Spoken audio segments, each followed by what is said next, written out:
We're gonna fuck the sodomites in the... Warning, podcastrophe imminent.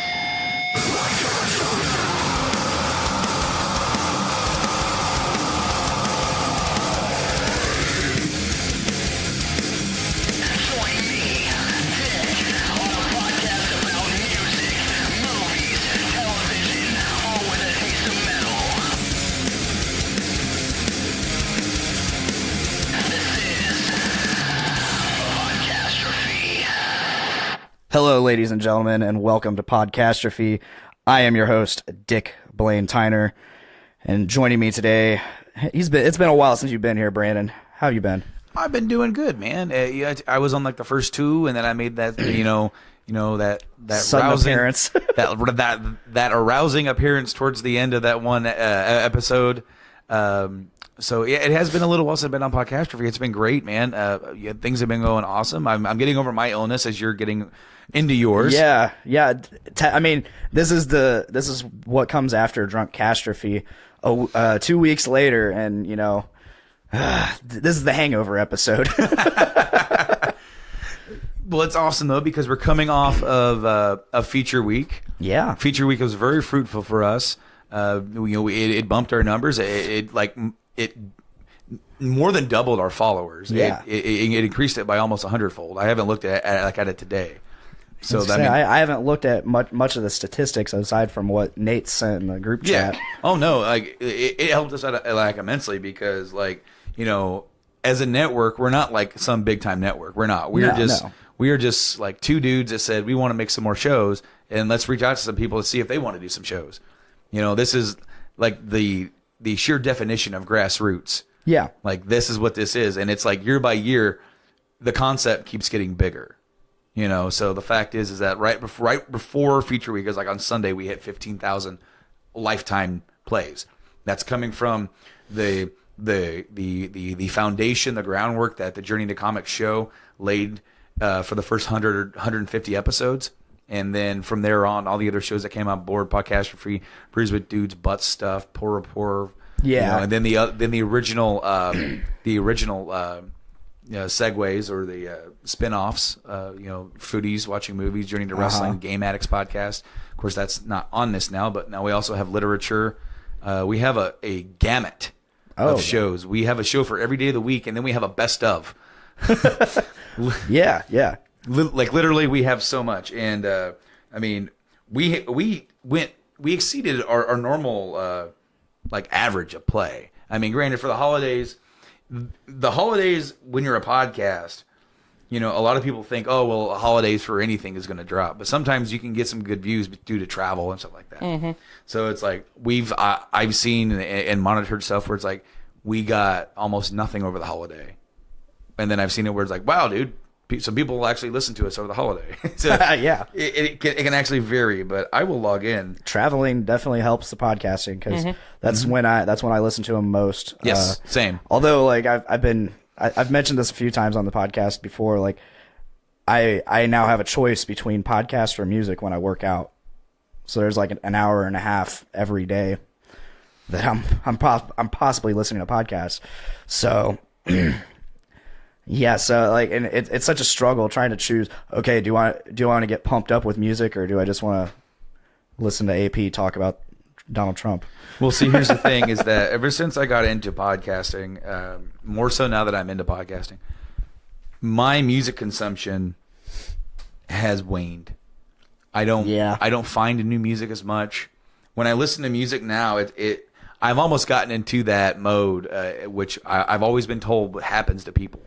It's like in your formative years, your teenage, your high school years, you find the music you dig, you find the music you like, and you sort of stay there. That isn't true for everybody, but it's kind of true for me. Yeah. It is very difficult for me to say, well, I want to hear what's new. Although, this is a caveat because this is like an asterisk. I did hear the new Judas Priest single. And how was that? I haven't heard that yet. Yeah, it was good. It sounds like Judas Priest. Sweet. They got the producer who did British Steel and Painkiller to come in. Yeah. And as well as a newer producer who's like, so you got an old-timey metal producer and a newer guy, and they're kind of like, mashing these ideas together to get an awesome sounding. Got a little tongue tied there for a second. Well, mixed mashed. That Super yeah. collab. Yeah, and so it sounds like old school fucking Judas Priest. Yeah, Awesome. Sweet. And the album, I'm trying to remember what it's called, and it's something very Judas Priest. I think the album is called Lightning Strike. Or no, Firepower is the album. The single is Lightning Strike. Okay. And the last album they had out was Redeemer of Souls. That was like 2014. And of course, see, the original guitar player, K.T. Downing, he's not there anymore. But they still sound. Oh, I just got a lucky spin. Oh boy.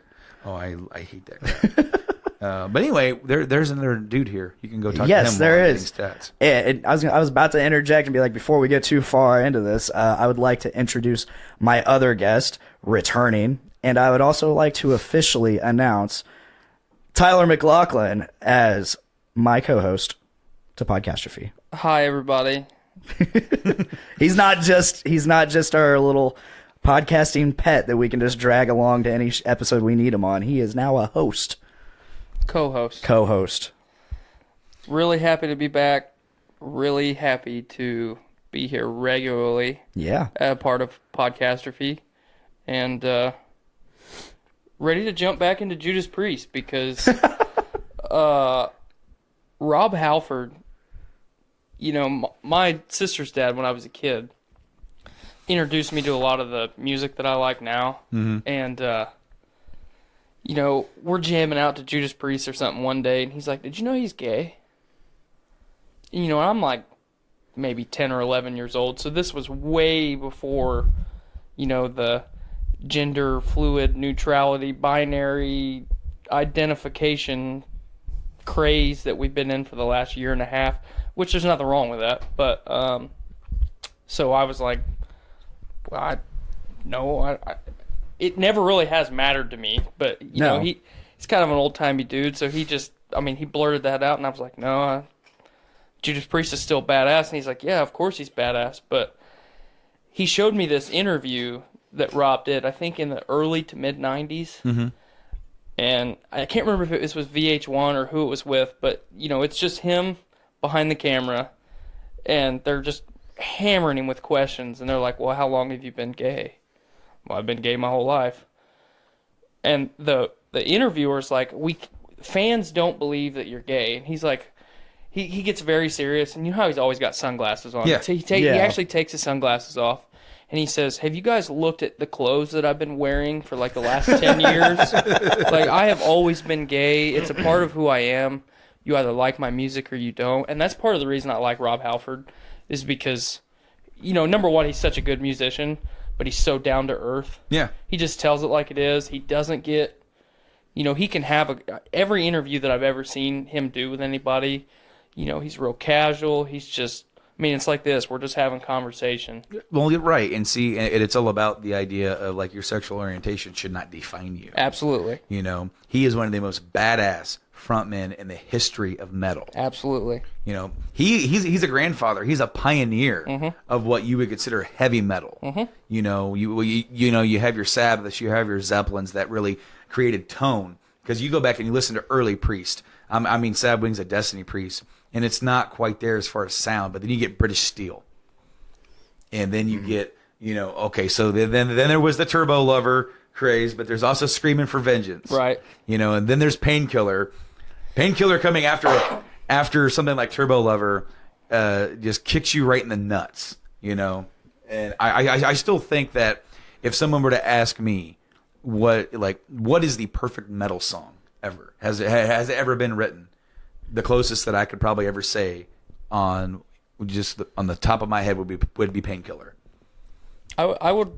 It is so 90% agree with balls that. to the wall, badass drumming, badass riffs, one of those badass guitar solos, and it's like, motherfucker, you know what? Anybody tries to like scream and wail like he never stops in that song. Mm-mm. There's only like one point in the middle of the song where he lowers his register a little bit. Otherwise, he's like way up here, and it's like, who can do that without getting a headache? Well, Rob actually doesn't have to breathe. He pulls in oxygen through his skin. Like his entire body is just one giant gill.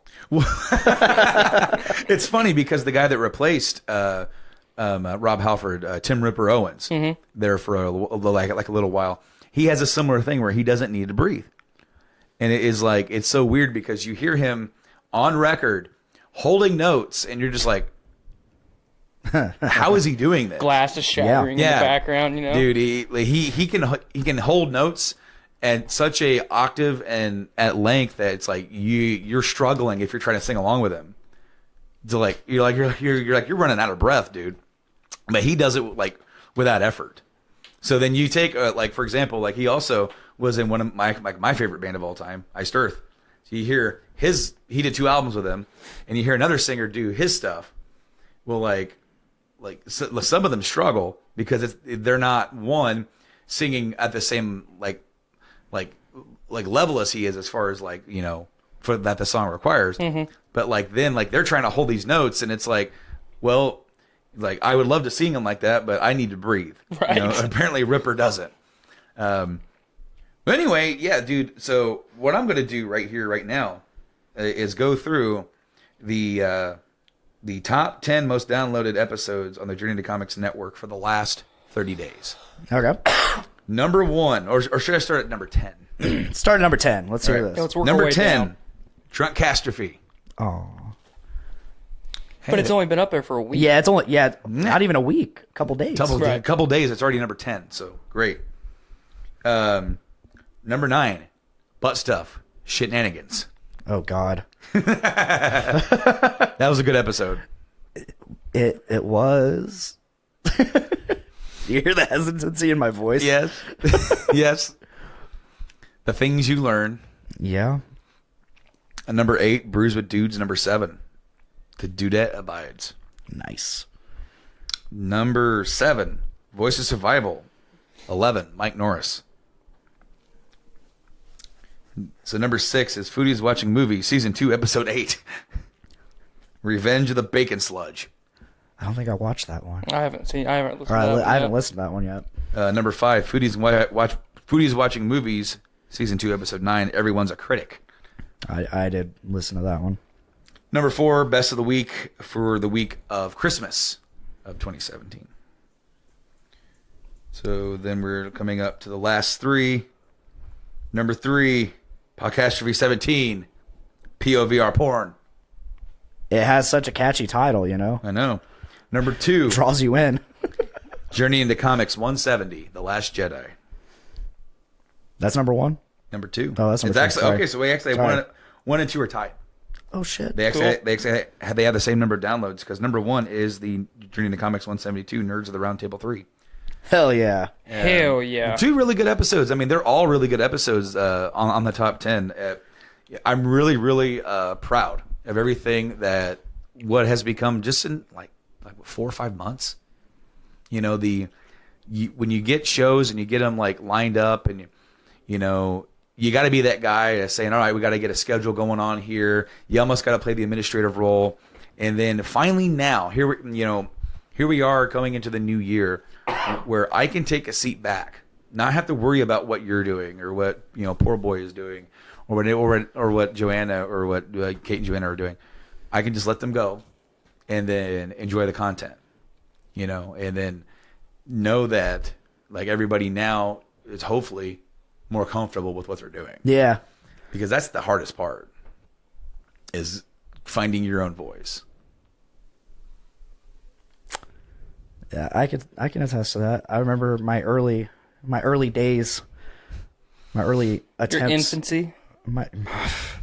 I am the ancient one here. Yeah. And I remember trying to make those videos and I didn't know what to say. Like I would stumble over myself and between every word. Now, are these the original old videos? Yes. Okay. Have you played any of those on the podcast? No, I haven't. We need to at some point. Are you about to get one rolling right now? Now, is that going to feed into the actual recording of the show? It might not. Oh, okay. I'm sure this is my subscriptions, not my channel. But yeah, I remember stumbling over myself. It was bad. I would talk in circles. Forgive me, audience. My voice is quite horrid today. Oh my God, there's so much bullshit on my Well, you know, YouTube. like when I started too, when I first was on Journey into Comics, dude, I was nervous as heck. Yeah. You know, I didn't know exactly what to say, and I, talked in circles too. You end up like repeating yourself when you're trying to, and I still do that sometimes, from time to time. And I've never been the most perfect talker. I do have my own speech impediments. I stumble over words. I get like this weird like dyslexia type thing going on.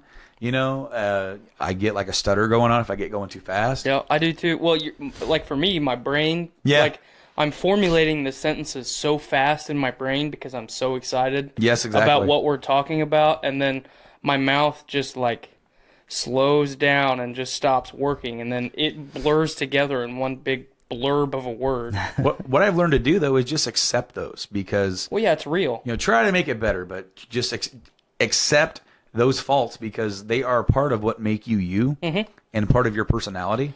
And that is something that is very difficult to do for some people to, especially when you like say for example, like something like this video or when I would do YouTube videos, or when you're doing a solo show and you're listening to it and you are your own worst critic. Absolutely. You're listening to it and you go, I sound terrible. I'm stuttering over every word. I looked through some of those early pickup videos and I was taking out so many weird like stutters when I would catch myself saying like just a quick stutter of like one, like I would start saying like to start, I would do that. So I'm like edging it to where it's like, and unless you're looking at the screen right when I make the cut, you're not going to notice it. Right.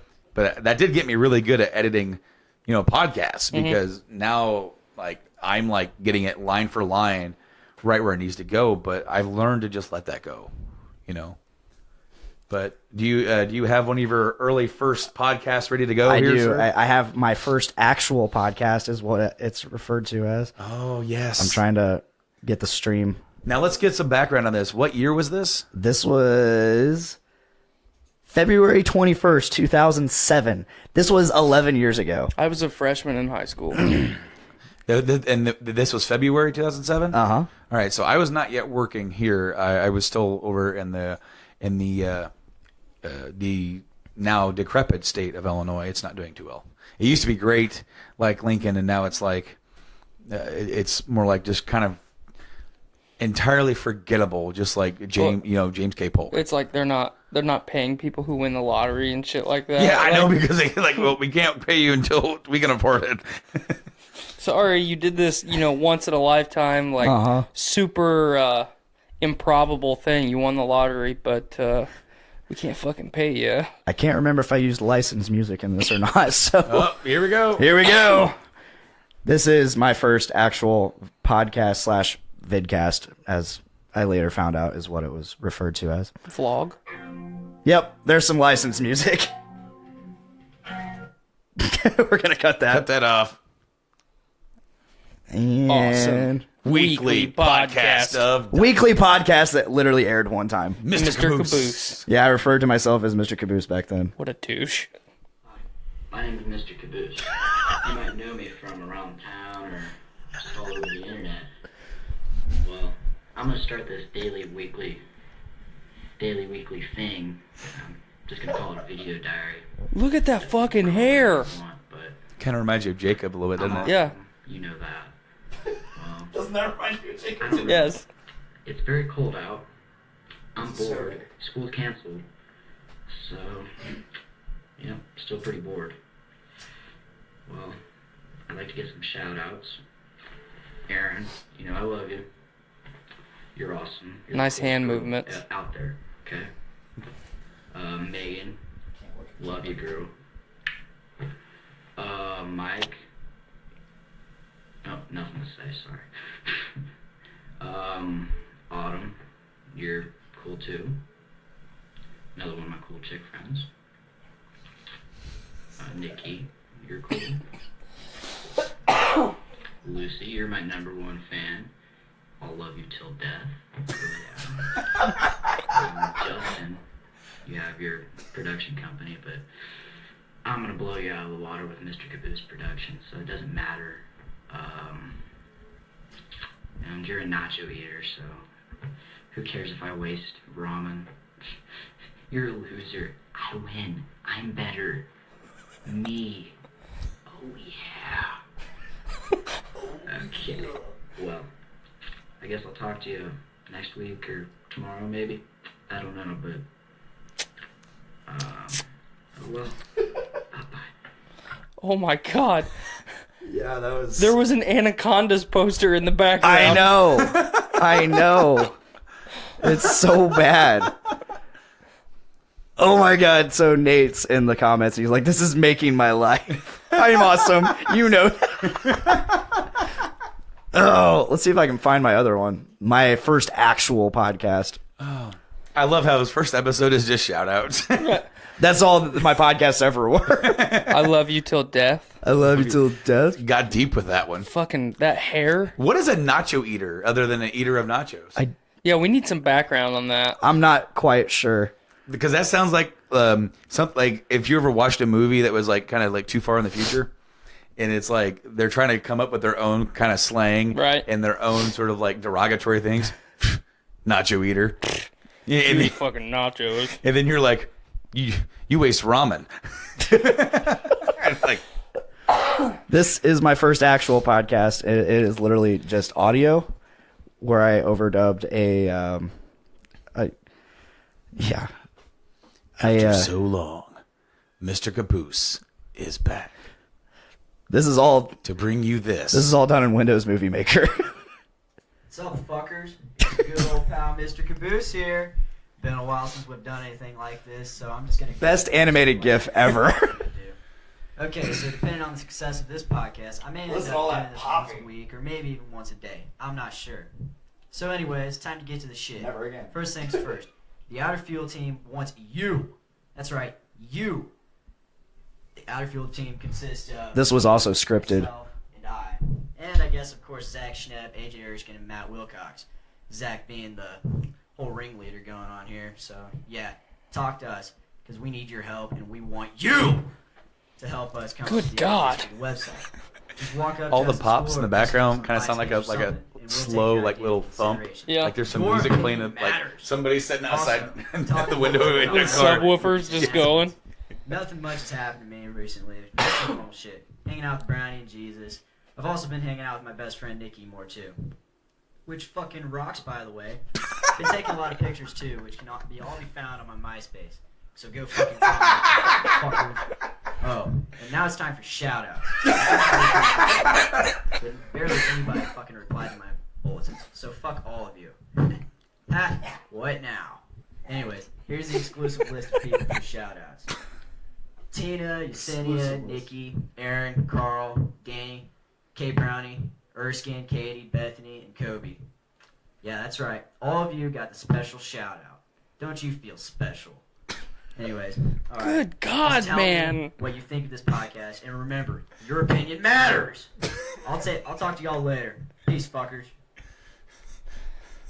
Yep.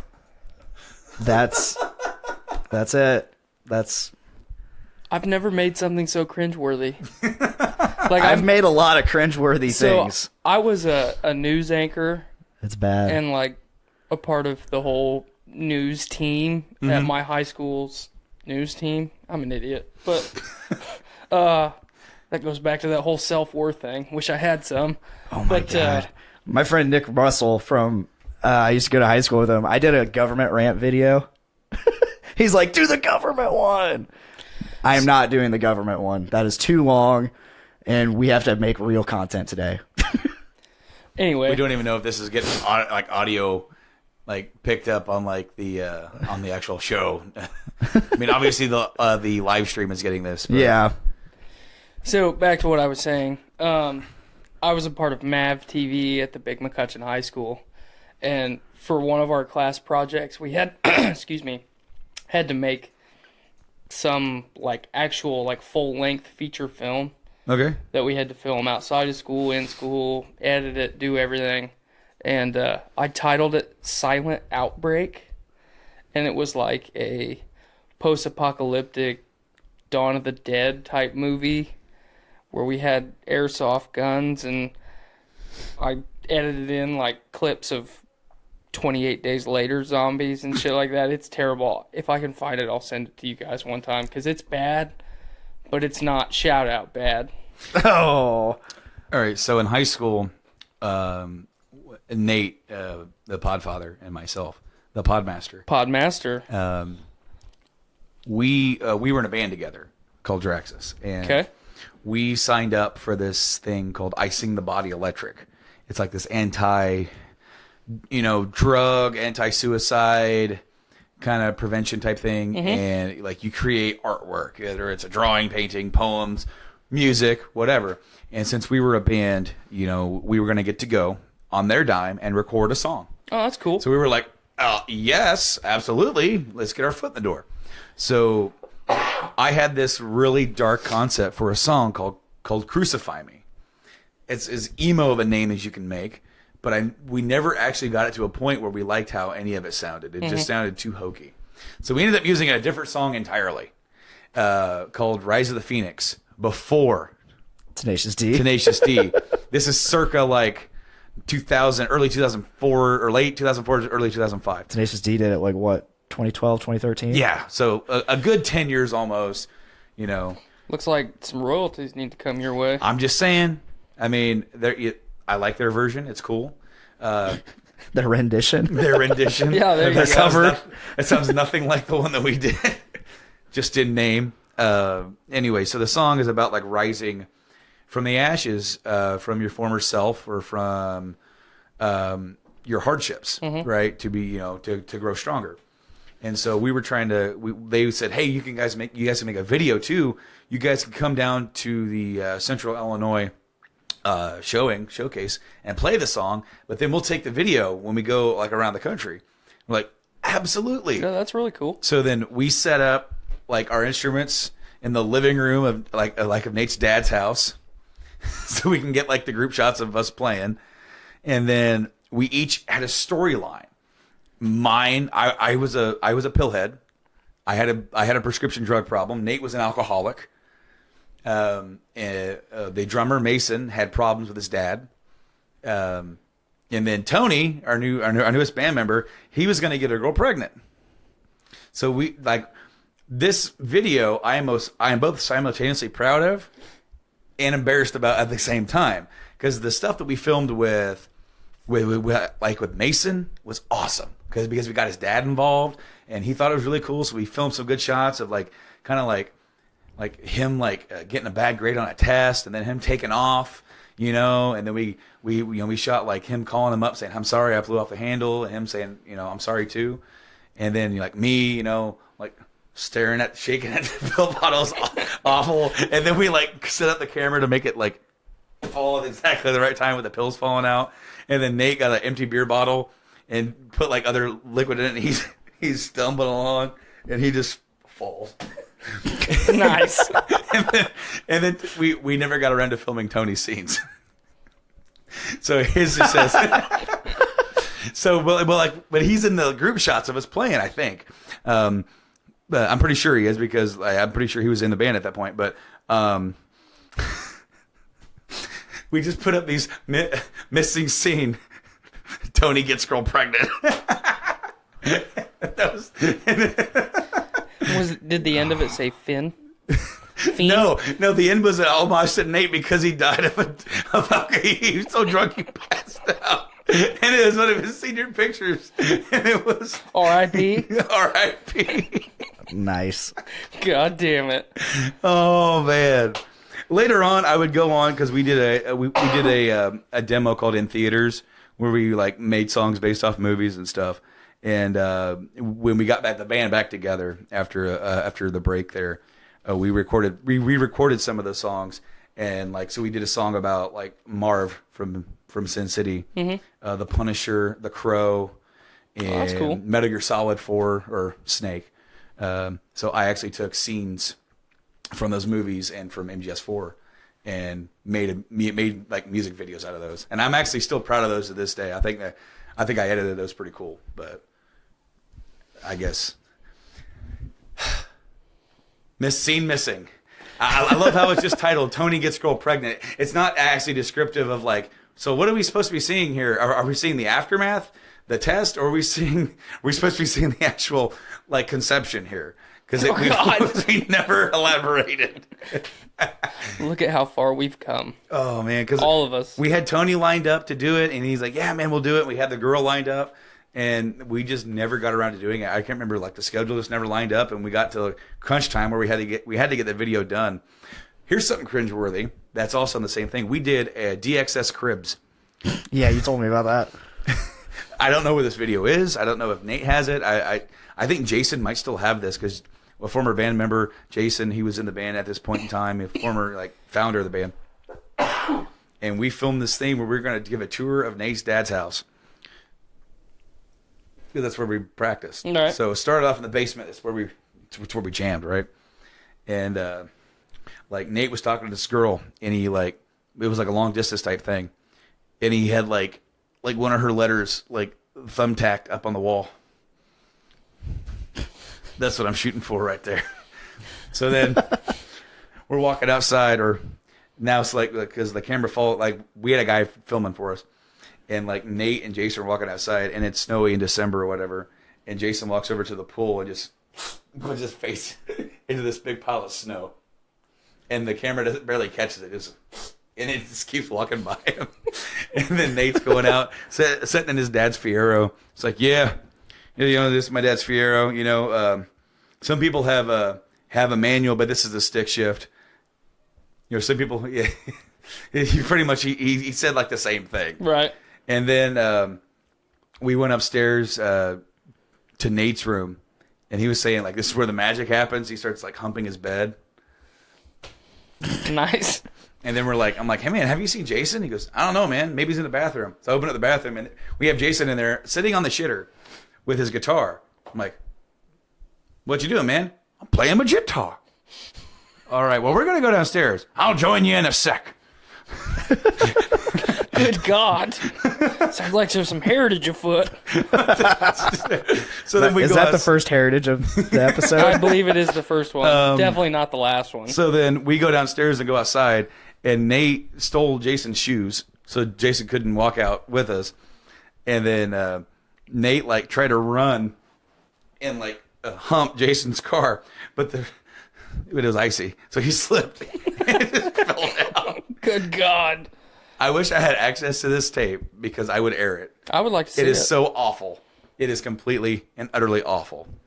But so Blaine, you are not alone in making cringeworthy content. No, you're We've not. all done it. That's just the beginning. Like. We must go deeper. I don't know if you saw. Okay, you guys were talking. You were talking about like a shitty airsoft video or whatever. Mm-hmm. I've been paying attention to the comments and stuff. So, but that reminded me of this video I did for my history class, my junior year, I think. Yeah, it was my junior year. I waited until like literally the last second to do it, like the weekend like we before. Did for everything. It was due that Monday, and. Yeah, I waited till like that weekend to do it. I don't have the video. I wish I might still have it on one of my hard drives somewhere. But I did this video with Brownie, Kyle Brown, and Carl, and it was a history project. So we were supposed to do a video or some kind of project, some kind of media project on something from history. Okay. So of course I chose the death of Hitler. So this is really Carl played Hitler. Okay. I can see that. Yeah. Not much. It's just a video you got to see. I haven't seen it since I made it. So, but really funny, stupid shit. Yeah. If you can't tell, there's a bunch of shit from here. Nate said that the camera was stolen, so that's why we never got to film the Tony Got the Girl Pregnant. And then Mike Norris, my co-host of Game Addict, says, welcome to the family, Tyler. Thanks, Mike. We're brothers on two fronts now.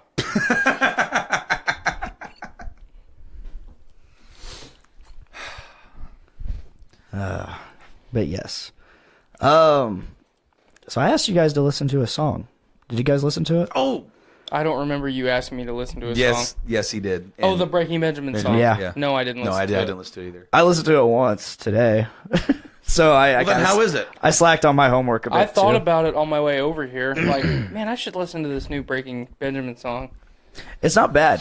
It had some cool dynamics. It went from like really soft to like really heavy, a lot of screaming backup vocals and stuff. It's a cool song. So this is like the new Breaking Benjamin without most of the members. No, that was the last CD. Was that? Mm-hmm. Oh, okay. So now they're all back together. No, they're still with probably the same people from the last CD. Okay. Yeah, Benjamin Burnley fucking fired his entire band. I think everybody except for the drummer. And it was over. So it was that greatest hits. The greatest hits. No, they just the band decided to put a mix of "Blow Me Away" on the CD that Benjamin was not proud of, didn't want on there. And they went ahead and said, "Okay, do it anyways." And he wasn't happy about that, so he said, "Fuck all you guys. This is my band. You're out." And as much as you and I have debated that rendition of "Blow Me Away" a little bit. I hate it. I really enjoy it. I hate it. Just because I kind of have this fangirl thing. Anytime that a woman has the ability to sing, I agree. I really enjoy it. That's part of the reason I like In This Moment so much. I like Old In This Moment. They're garbage now. That's an opinion. I listen to all music, so cringe-worthy or otherwise, I listen. But you ever listen to Sudanese rap? No, but I would. You hang around me long enough, you're going to. All right, fair enough. Everybody else has. Okay, but you derailed my train of thought. I'm gonna pull it up. The "Blow Me Away" cover. Yeah, I enjoyed it, but I understand why Burnley said "fuck all you guys," because it's one thing to do something. I mean, you're in a band together. You're a group. You should all be working towards the same goal and respect each other and do the right thing. And if I ask you not to put something RIAK. If I ask you not to put something out, I would hope that you would say, "Yeah, okay. I respect this guy enough that I don't want to disrespect him." I wonder how copyrighted this is. Well, it's what? It's a review. It's fair use. Yeah. And also, they gave Game Addicts a lot of love, dude. We got a lot of downloads from Sudan. Oh, sweet. I'll get that Sudanese love. Hell yeah, dude. We're going to play it now. All right, here we go. How do you want me to? How do you feel? Love real. How you want me to? How do you feel? Love real. How you want me to? How do you feel? Love real.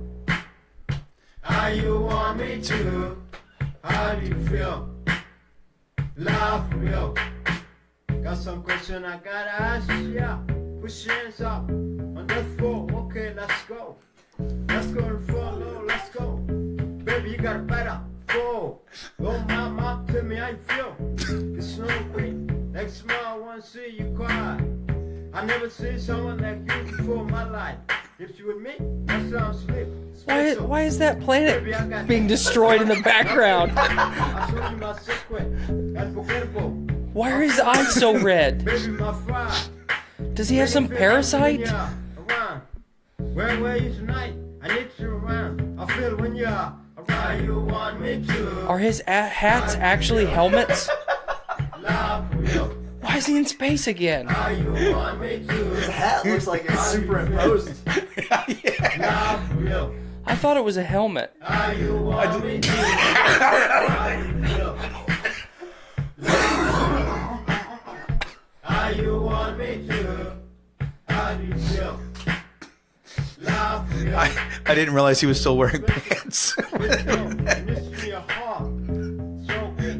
You can be whoa, stronger.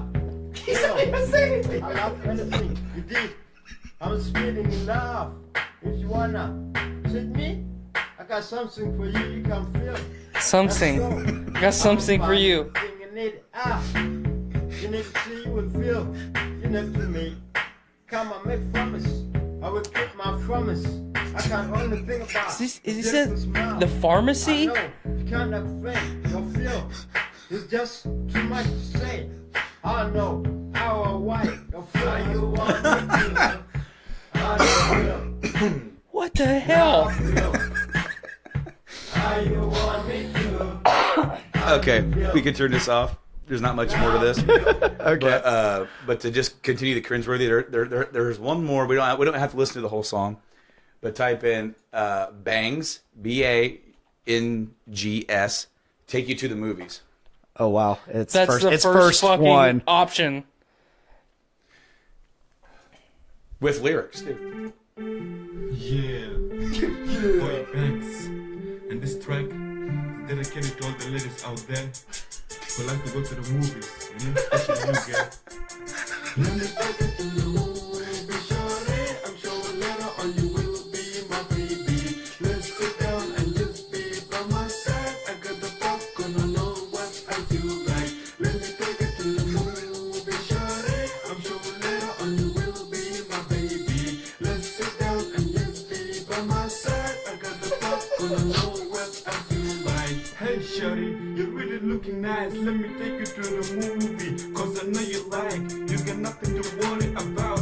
Hold the popcorn and the drink. Let me pay the money so we can get in. Now hold my hand and take a step to the door. Because with the boss, let's sit on those two chairs alone, watching a movie so we can see what's going on. If you don't like to watch, you can lean on my chest, take a rest, do your best, baby girl.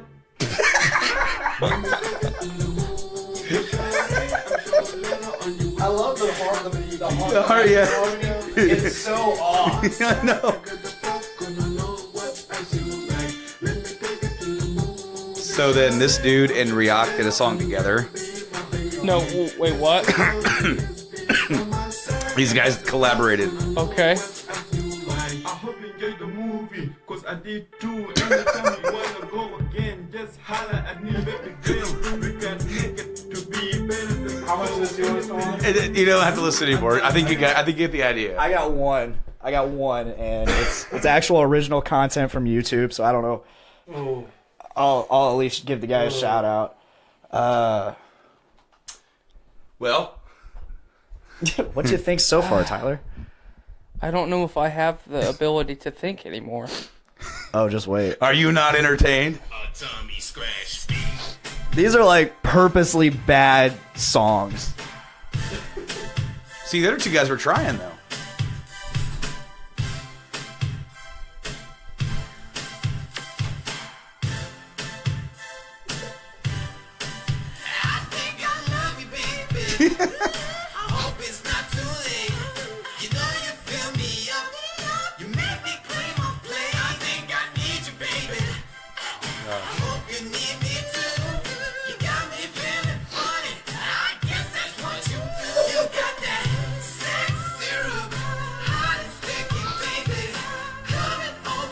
Mother of God.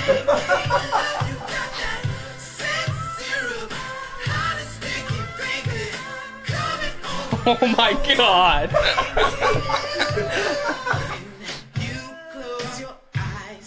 Oh, let me sing it. This is some good shit. Same people.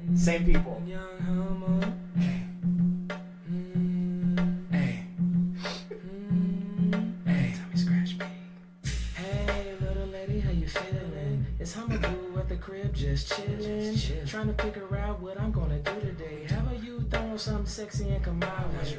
I got a treat. This guy is actually in that Sex Syrup song too. Okay. I'm excited. You saying, babe, that your man is a lame guy? Having sex with him is just like watching paint dry? Damn, I really hope that ain't true. But if it is, here's what I'm gonna do for you. And when you get here, I'm not just gonna bang it. I'ma smash it too, so let's just say I'm gonna sing. Let me smack it, girl. Smash it in there. Let me smack it, girl. Smash it in there. Let me smack it, girl. You know what's really sad? What's that? This, if it was played on 96.5 right now, would be top 10 in 3 days. Oh yeah. Okay, so there's a dude that reached out to Journey to Comics a couple years ago, and he wanted us. We did like a couple of React videos on YouTube, and we were trying to branch out a little bit. Don't take that down yet, because I want you to look this up, because we're gonna do what he asked us to do. Oh shit. Through Podcastrophe. I accidentally took away some shit. Oh well. As I'm trying to like remember, because he's a rapper, and he wanted us to review like one of his videos. Okay. And we were like, because I watched it, was like, I'm not touching that. Because and I'm trying to remember the name of it, because I no longer have the message. I remember that the cover was like a mock-up of like the Super Size Me. Okay. So I'm like, I'm gonna do a Google search, Super Size Me rap cover thing, because like right now I'm like very ill prepared for this, and I'm hoping I can find it. I found it maybe a few years back, just on a whim. Well, because I was talking about it, and I was able to like show Mike and Joanna, some of the other members of the of the network. But I'm trying to remember like this guy's name. It's like basically he took Sonic the Hedgehog music, okay, and raps over it.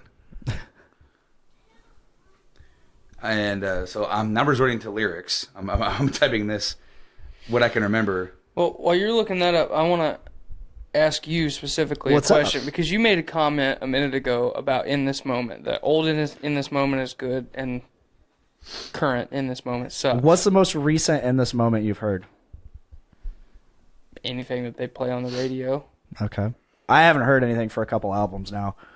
I gave up on them. Like the music I heard was complete garbage. Well, it's not it has a lot to do with like they replaced some members, and some of them, and they got a lot of mainstream success, and with that success they changed their music, and they made it like it's all about her now, and it's I don't know. What's wrong with that? I don't know. It just seems to have lost the soul that it had. Roots is their big song on the radio right now. Okay, I don't know that one. Last song I heard on the radio from them was probably Blood. Okay. And I liked a couple songs off that CD. Mm-hmm. That song included. But the question I wanted to ask you, and you and I differ on our musical opinions a lot. I'm a lot more broader than you, I think. Mm-hmm. I listen to a little bit of rap. I listen to anything that's not pop. Basically, I listen to anything that's not pop country. It's, same, yeah. It's not my favorite. I really don't have a favorite anything because I can get into any music I listen to. Yeah, and I'm exactly the same way. As long as it's not pop country. But again, I hate pop country. we're not different on our musical opinions. You're just a lot more passionate about a lot of it than I am. Like Brandon said a little bit ago, it's more, well, you both did, it's more podcast almost now than it is music, and he doesn't stay caught up on music. I really don't. But my question is, with small, so as a band ages like a person does and goes through their growth cycle and changes, why do you justify that makes their music bad? You understand what I'm trying to ask you? I just don't like it. It's an opinion. It's a complete opinion, but it's worlds different, and it's just, to me, it doesn't have that same soul that it used to have. Well, I guess what I'm going off of, say you've got any band, and over a course of 10 years, the members never change. So the musical talent obviously never changes, but their music evolves and changes. Yeah. Because it is a business. They are a brand. They have to. You're right. They have to cater a little bit to what people want to listen to, and change with the times. But the reason I enjoy that cover, obviously the musical, the Blow Me Away cover. Obviously the musical talent is there. So it's literally the same song. It's not a cover. All they did was just add her voice in. Right. Well, and remix it a little bit. Yeah.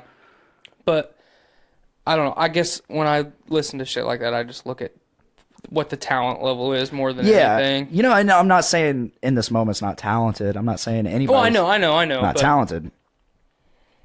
But yeah, no. My issue with that version of "Blow Me Away," it lies in the production, the mixing, and you might not have an ear for it, but I kind of do. Yeah, you and I talked about that last week. You know, I can.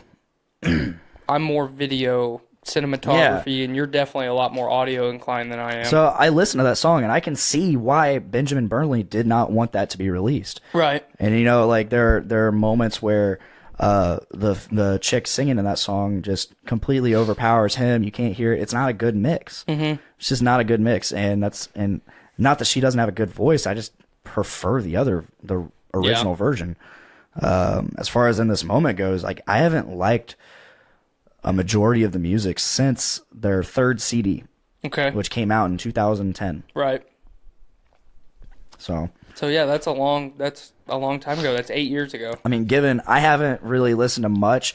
She did a song with Papa Roach, and I love that song. Yeah, I liked it. I absolutely loved that song. I finally found it. Hey. Okay. I was afraid I was not going to.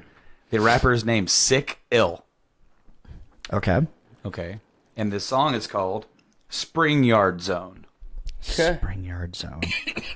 We popping that up here?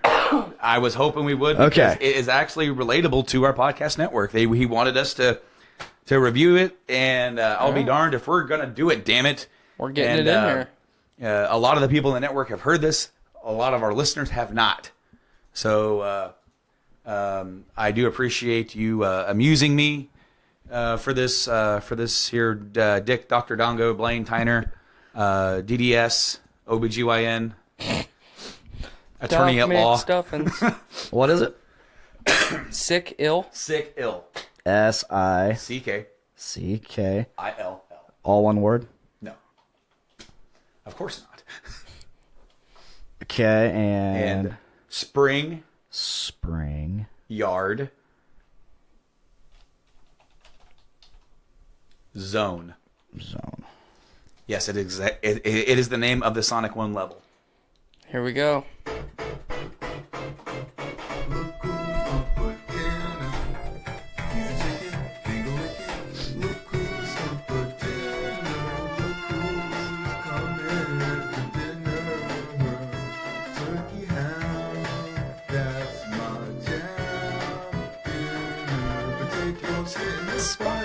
I want that neck bony with my collard greens. Now flatter and black and lens to hold the beans. You see my tree in my lap, great, no clean to play. So you make like my manners only the first day. Take your time to contemplate, put the late your mind state. Got green tea for the entree. Smirk on the face, trust me it's not laced. With that Cosby Molly, won't touch your new condition, dolly. Now look who's up for dinner. He's a chicken. This is obviously a lot more well done than the first two that we watched. Yes, of course. Of course, my favorite line of the song is Cosby Molly. Mm-hmm. Great line. Right? Especially, it's relevant. Yeah, exactly. To the last year and a half, 2 years. No staff, please. What you always say, but it's the only thing I can afford. The good part is eating meat with a plastic fork. I'll give you grade A. Eating meat with a plastic spork. All right. Put it down on the grill. It was so fire, I think I broke the windowsill. Grabbing up banana, had to split my pill. I said desserts after dinner, thought you came for the meal. Now look who's come. I really like the double entendres in this song. Because it's all sexual based on food. The chorus is actually kind of catchy. It is. Well, I mean, it's also based off of the Sonic song itself, right. You know. I know for the longest time I could not hear this song without hearing the rap. Ooh, look at that. He's on a ship. Ah, shit. Fuck yeah. That do-rag's so tight it's cutting off circulation to his brain. Rather rad. All right, Sick Ill. I'm going to give you a solid 2.5 out of 5 stars. That was interesting. Because the effort, you put some effort into that. It's obviously a lot better quality than Sudanese rap. Sorry, Sudan. You're not my forte. I think it's kind of cool that you rapped over a Sonic song. Yeah, right. What'd you think of Sex Syrup? That's what I said. I think Sex Syrup. Oh no, I was thinking of Smang It. Smang It. Let me smang it, girl. If it was the 80s, Sex Syrup probably would have been big. I mean, a lot of people, like, we shit on pop country right now. Up until pop country, nobody really had anything to shit on besides 80s music. And Nickelback. Yeah. We like Nickelback, I get it, Well, okay, but people shit on it. I don't like Nickelback, so don't you put me in I thought you liked Nickelback. No, I don't fucking like Nickelback. What? Dark Horse ruined it for me. Oh, yeah, Dark Horse is absolutely garbage. Yeah, Dark Horse ruined it for me for more reasons than most people. I thought you liked Nickelback. Fuck no, I don't like Nickelback. I liked Burn It to the Ground on Dark Horse. Shame. I liked it. Shame. I liked it. I liked that Shame. song. I can't look at you anymore, Brandon. That's okay. We can stay this way. I also liked newer. I haven't heard any of their heaviest album ever. Oh my god, Feed the Machine wasn't a bad song. That's the first single off there. That was the title track and first single. Right? Yeah. Good song. The album before that, I think. I mean, hell, I don't know at this point. I'm so far removed. Yeah, same. The one. Here I am. I'm describing the song, and it could mean any one of six. It's like the one about drinking. The one like Rockstar. No, it's not. And Rockstar. you just said something. You're looking for one song, and it could be any of six songs. That I like Nickelback, but that is why they are garbage. It is Bottoms Up. I just remembered it. I heard it on the radio one day, and I'll tell you right now. As far as a summertime with the windows down, you're on the interstate or on a back road driving fast. That's not a bad song to jam out to. It is a jam, dude. It's like a chunky little slow thing, and it is about like a typical, it's a party song, right? But it's got a hook. It has a guitar solo, not anything out of this world, right? But a guitar, like they're trying. Mm-hmm. It was almost like when Disturbed started putting finally putting guitar solos in. Stricken. Yeah, Stricken. And pretty much like any other song on 10,000 Fists, which Disturbed, like there are a couple songs on that out like Stricken, and then Alive, and maybe a few others that kind of have the same prototype of like of song structure. They're not the same song, but it's like at some point all the music dies out except for the drums and the vocals, and he sings one or two lines from the chorus. And then everybody else joins back in near the end of the song. They do. It's like guitar solo, and then everything fades out. Drums still playing, and then he's like, "Deify you." Oh, Deify. Yeah, I love that song. I love the song too, but then it's like Stricken does the exact same thing. It's like once you hear it, you go, "They liked it, so they did it again." Right. So the reason I hate not just Nickelback but Dark Horse so much. High school, I think this was my junior year when Dark Horse came out. It would have came out your senior year, because I was out of high school. You're a year behind me. Okay, well I didn't wrestle my senior year, so it would have had to be my junior year. But we had our wrestling coach at the time, former Purdue wrestler, came in, and he's a big Nickelback fan. Big, like. Followed them around to their shows and shit big. And we had this little boom box that we put in the corner of the wrestling room. And we'd play music during practice and shit like that. And one day he pops in Dark Horse.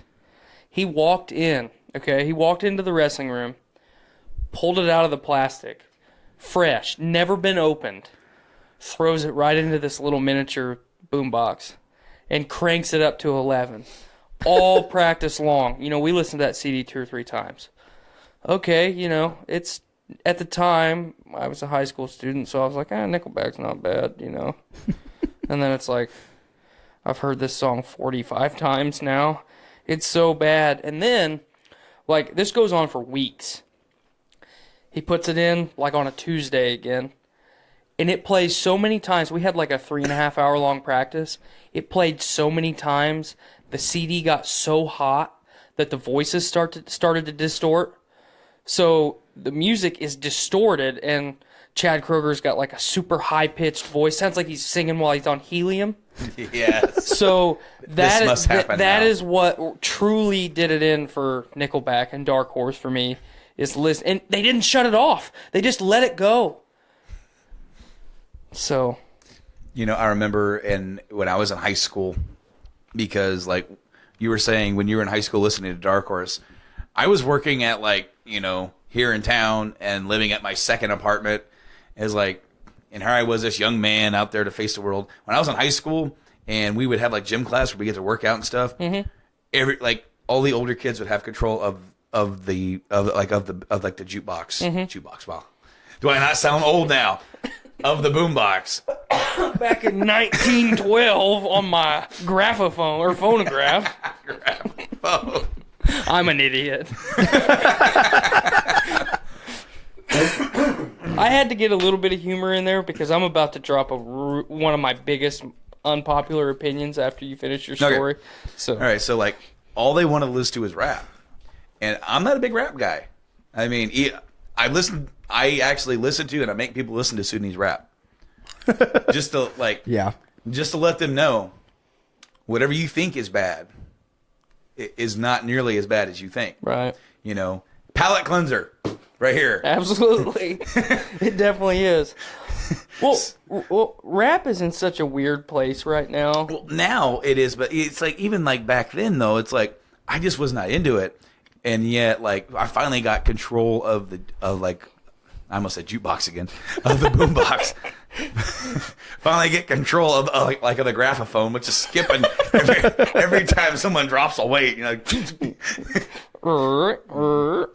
And so at the time, I was just getting into Dream Theater. Okay. No one else was near ready for this yet, because everyone's like, "What is this shit?" So then, by all means, it's I got kicked off the graphophone pretty early. Yeah. So, yeah, no one was quite ready for that kind of thing. So you have an unpopular opinion. I have a big unpopular opinion. No, I'll sit there. No, you're good. All right. Keep that warm for you. All right. Big unpopular opinion. Probably one of my biggest. One of the most popular bands of all time. AC/DC. Yeah. Okay. Probably my top 3 least unfavorite. Or my least unfavorite. Least unfavorite. So, let me go off the chalkboard here. I said least unfavorite for a reason. But, Go on. you listen to any iteration of AC/DC, it's the same song. Sure. Cut up and spliced together with slightly different lyrics put in different parts of the songs. And I enjoy AC/DC probably once every 2 years. I'll go through a 4 or 5 day stage where I listen to them. But if it's on the radio, I'll turn my radio off. All right. So if it is on Back in Black or later, I couldn't tell you what album it was on. It all kind of sounds the same. I mean, I don't hate them. I respect them. The thing is that I'm kind of the same. I can't dig them as much as I nearly used to be able to, as a kid growing up.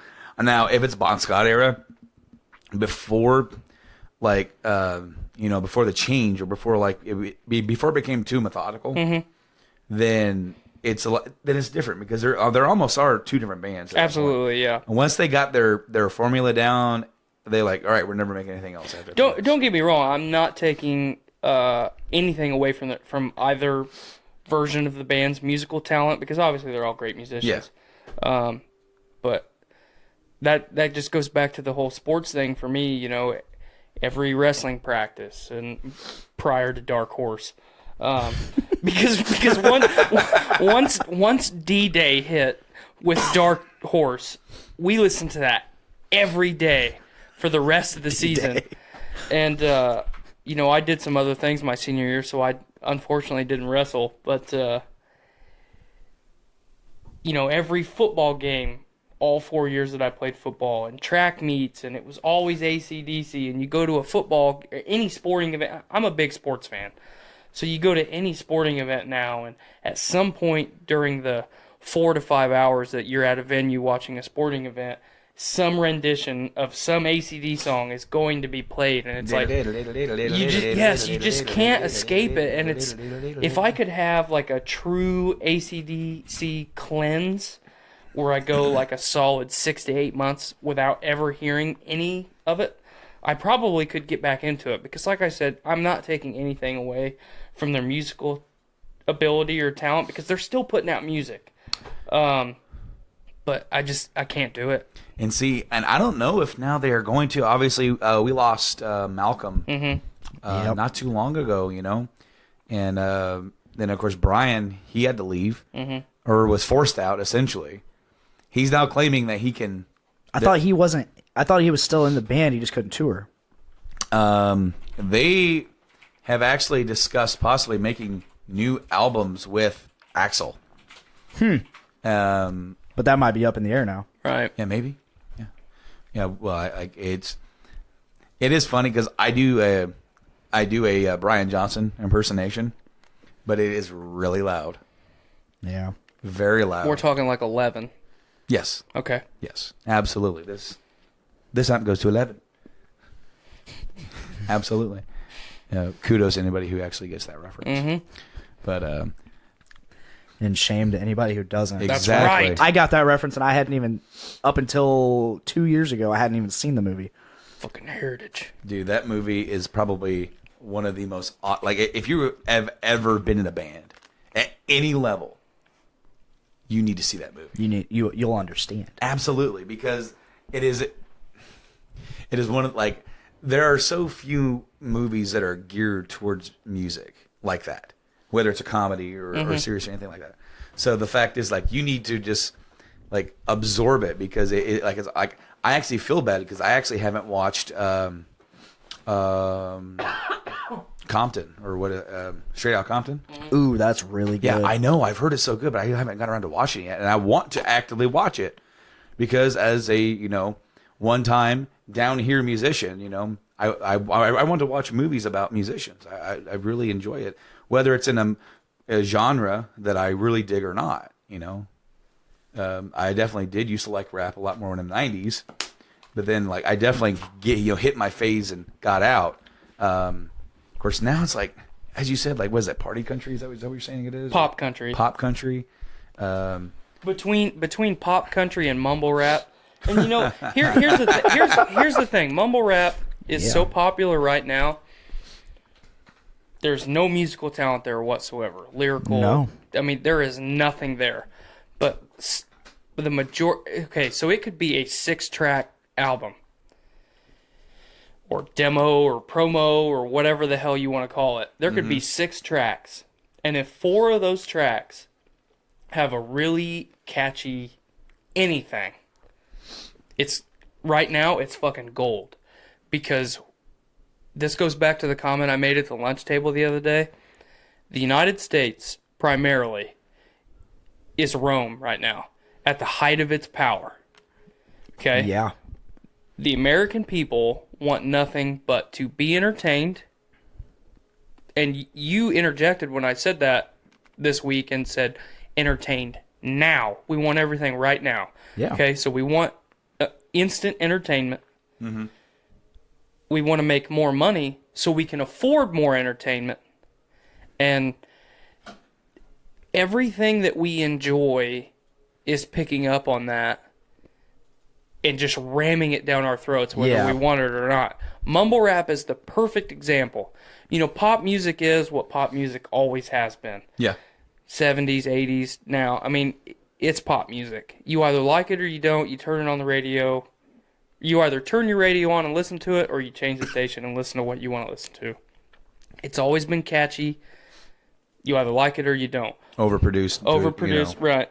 Mumble rap, it's getting jammed down everything. And people are so out of tune with what the hell's going on, they're accepting it and full on embracing it, which is blowing it up even more.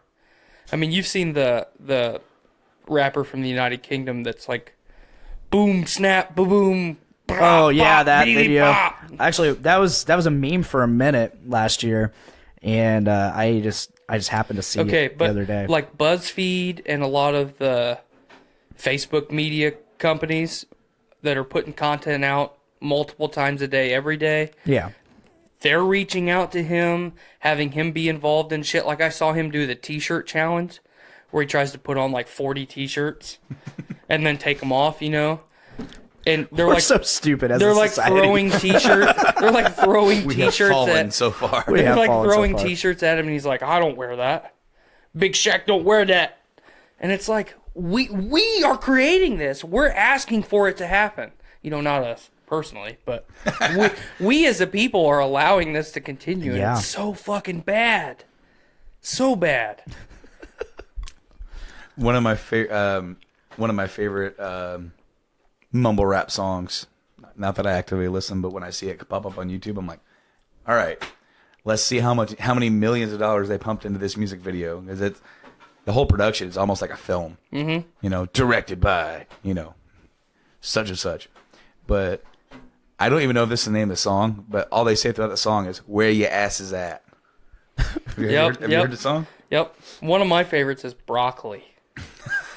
So What? broccoli, another name for pot, but That's a new one on me. Yeah, that's a new one to me too. It has a lot. I mean, like you said, they obviously put a shit ton of money into the production budget for this music video. You know, there's big booty women twerking the whole movie, or the whole movie, the whole music video. Oscar worthy. Good God, man. But back to my, we're Rome at the height of its power. Eventually, thankfully, this is all going to come crashing down to an end, and we'll get good music again. We'll all be sitting around the fire with an acoustic, but damn it, it's going to be... Yeah, I mean, good. it's better than mumble rap. I mean, goddamn. Dude sits down with with a guitar. We're all waiting. He starts strumming, and then he starts playing the guitar and mumble rapping. Oh, God. He's like... There's just mass suicide. You pull out your fucking katana, seppuku. Seppuku! Oh, man. So, like, I guess the topic of this week's episode is just cringeworthy stuff. Just cringing. Honest, yeah. Well, we have talked about music a lot. A little bit. I mean, yeah, of course, but...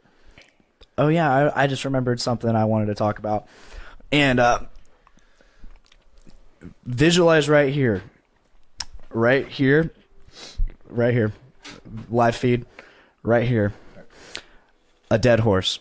Okay. And I'm going to beat the hell out of it. Okay. Because I'm going to talk some more Star Wars Last Jedi. Oh, I thought we were going to talk about sodomites. Oh, God. The sodomites! Did you guys check out that clip I made? Yes. Thank you. I played it for Caitlin because she didn't watch the live stream with me. Touch on that real quick.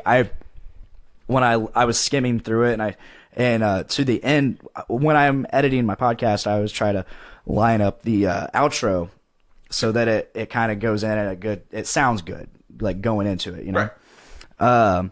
So I listened to Nick yell, "Fuck the sodomites right in the butt," and then I cut off. I listened to him say that so many times, and I just didn't remember most of the rest of the podcast because I was drunk. Right. And so I just thought he randomly said that. Oh, no. Oh, no. No. So when it came out last Thursday, when this comes out, I listened to it, and there was so much in there that I didn't remember, and then it got to the whole flaming balls.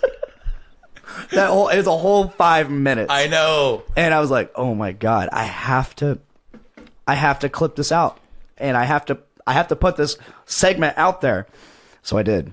I'm really glad you did. And I'm very glad that it made the intro. Yeah, I might change it up a bit. I want to have like quotes from throughout the episode play at the beginning, but we'll see. I will say I think that is a winner for a while.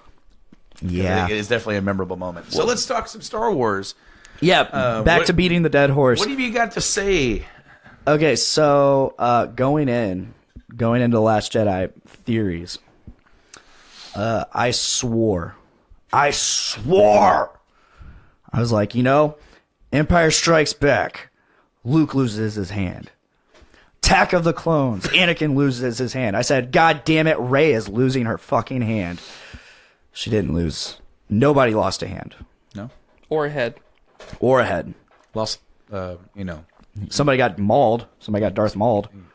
That's true. Spoiler alert.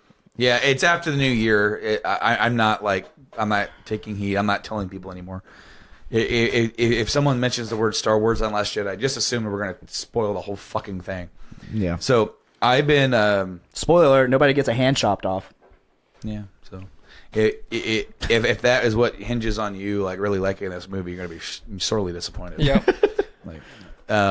So I. Oh shit! Nate comes in and corrects me. Nate Phillips says Snoke did. Snoke's hand was removed from body. He's right. He's not wrong. When the lightsaber, it did. It severed his hand. torso and hand. God damn it! Son of a bitch. But he's dead. He's not going forward. We don't know that no he's robotic arm. We don't know. So what if... Theoretically, no. Theoretically, we don't know. We don't know. All right, so in Return of the Jedi, what does Palpatine say to Luke? Like, what's the thing that he says to Luke when he's trying to, like, rile him up? Take your weapon. Strike me down with it. Mm-hmm. What is he expecting? I mean... the Emperor obviously could probably kill Luke. But if Luke suddenly attacks him, is he going to kill him? It's quite possible. He almost died in Revenge of the Sith for Mace Windu. When Mace Windu had him. Right. Oh, yeah. Well, he was like, well, Vader's going to defend me, obviously, if that comes to it. Or if I do die, then he will join Vader. And continue the work. Continue the work. So it's like... So let's go and let's go to Last Jedi, and then there's Snoke, and he's like, I sense him. He's turning his lightsaber. He's going to strike down his true enemy. So was he was Kylo turning his lightsaber at all, other than the one that he was turning? I think he was. Because it's like second watch, I think he was. Because I've seen it twice, and I was paying attention, and he didn't move his hand. He was moving this hand, but he had like his lightsaber was in his hand now, and now sort of facing Rey, but Snoke had moved Rey into position. Did Snoke not 100% know exactly what he was going to do? Because what was accomplished here? What was done by him doing what he did to Snoke? He fully turned to the dark side. And Luke Skywalker is dead. Indeed. What Snoke wanted to happen, happened. So, there is such a thing in the mythos, it hasn't really been touched upon in the movies, as Sith ghosts. Right? Yeah. Could he possibly exist in the Force afterwards, just like some of the, Jedis of legend have? So it's, that's something that, a lot of people are like, well, we don't know a thing about him. We didn't know a damn thing about Palpatine. No. In Return of the Jedi, we just knew he was the Emperor and he was a badass dude. Okay? Yes. We didn't know anything about him until we got prequels, movies, cartoon, books. Other works filled out the role of Palpatine. And we didn't know shit about Palpatine until they came out with the Darth Plagueis book. That really filled it out. That filled it the fuck in. To know that, Palpatine got his master drunk to the point where he could not possibly defend himself. And then killed him.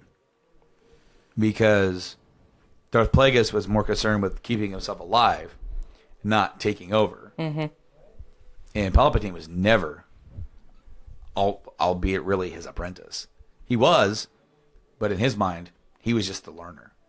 in his mind, he was always going to take over and take over his spot.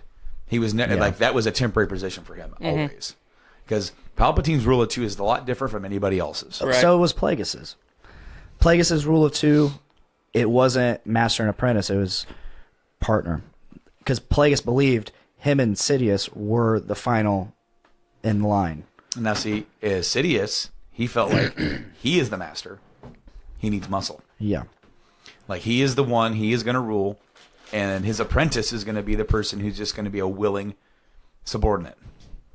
Never, and it's like, he's always going to have the person who's just going to bow to him.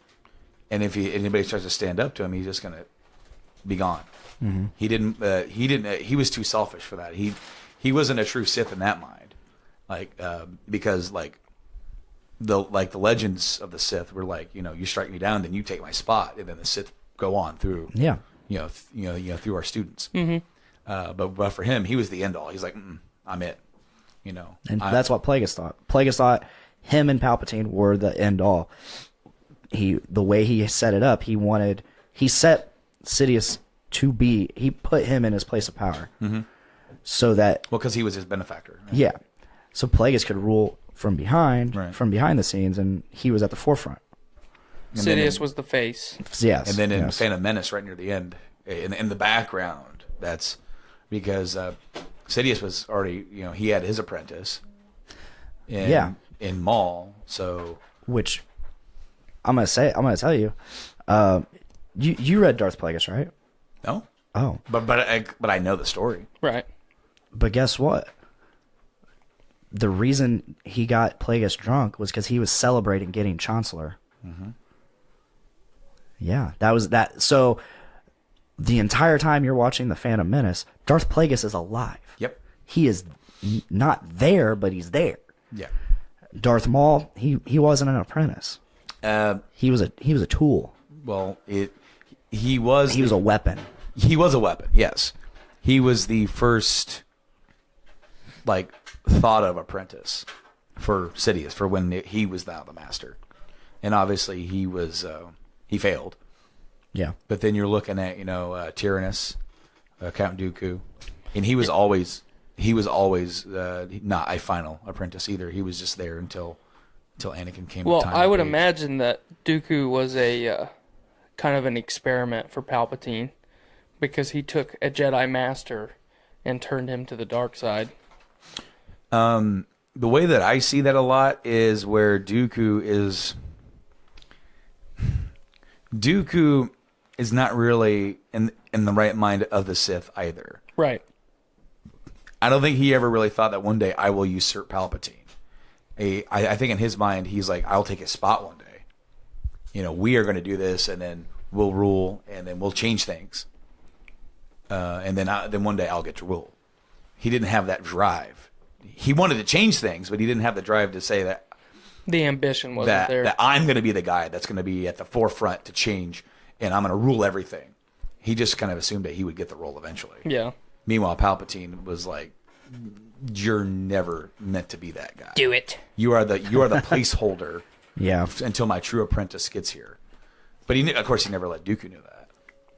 But what's interesting is that there's also an instance where Yoda is going to go have a meeting with Dooku. I don't know if you know the story, but is this Clone Wars TV show? Or I don't think this was in the TV show. Okay. Essentially, Dooku's master was Yoda, and if there was one person that probably could turn him back and talk him out of all this, on a personal level, probably would be Yoda. The problem is that Yoda doesn't really have that personal level with people, because he's so sucked into the Jedi Order of ways. It's like Path A here, right? And it's like when you say he's the student and I'm Yoda, and then he does the same thing with Anakin. When Anakin goes to him and says, "I had a bad dream about someone important to me dying," what does he do? He doesn't put his hand on his shoulder and well, tell me about it. How can we try to he doesn't care about him as the person. He tells him doctrine. And meanwhile, what does Palpatine do? He listens to him. Well, especially Cares because about him. Anakin never had the father figure. And see, So yeah. Palpatine jumped right in there. and I mean- all he has to do is care. And that's the thing about Palpatine is that you could say, well, was he fake caring? I don't think he was. There is a mask to him with Palpatine, but like Palpatine and Sidious, but I think he tells the truth. Palpatine tells the truth, and that is what gets Anakin ultimately. But the whole thing with Yoda, right? So Yoda and Dooku are supposed to meet, and Dooku agrees. Well, what do the Jedi Council? They actually talk to the Chancellor and trust him, and ask and heed his advice. So Yoda tells Palpatine he's going to have a meeting with Dooku to try and end all this. And Palpatine's, oh, really? Well, I really hope it goes well for you. Meanwhile, Palpatine's like, the fuck are you doing? Because obviously Yoda is unaware of who Palpatine is. And so Palpatine plants seeds of doubt in Dooku and makes it appear... he pulls the strings to make it appear that Yoda has tried to betray him in this meeting, where that didn't happen. But that could have been that was like it coming to a head where maybe in that one moment you could have had like a plan really fail for Palpatine, where it's like he has no person driving his plan now. It's like his quest to rid the galaxy of the Jedi wasn't just to kill them off. It was to kill them off in the eyes of the people. Right. Make them lose trust in them. Make like a character assassinate the Jedi. That was his plan. And eventually that's what happened. Because like all you gotta do is go to New Hope and see Obi-Wan trying to talk to Luke and teach him about the Force. And what is Han's opinion of it?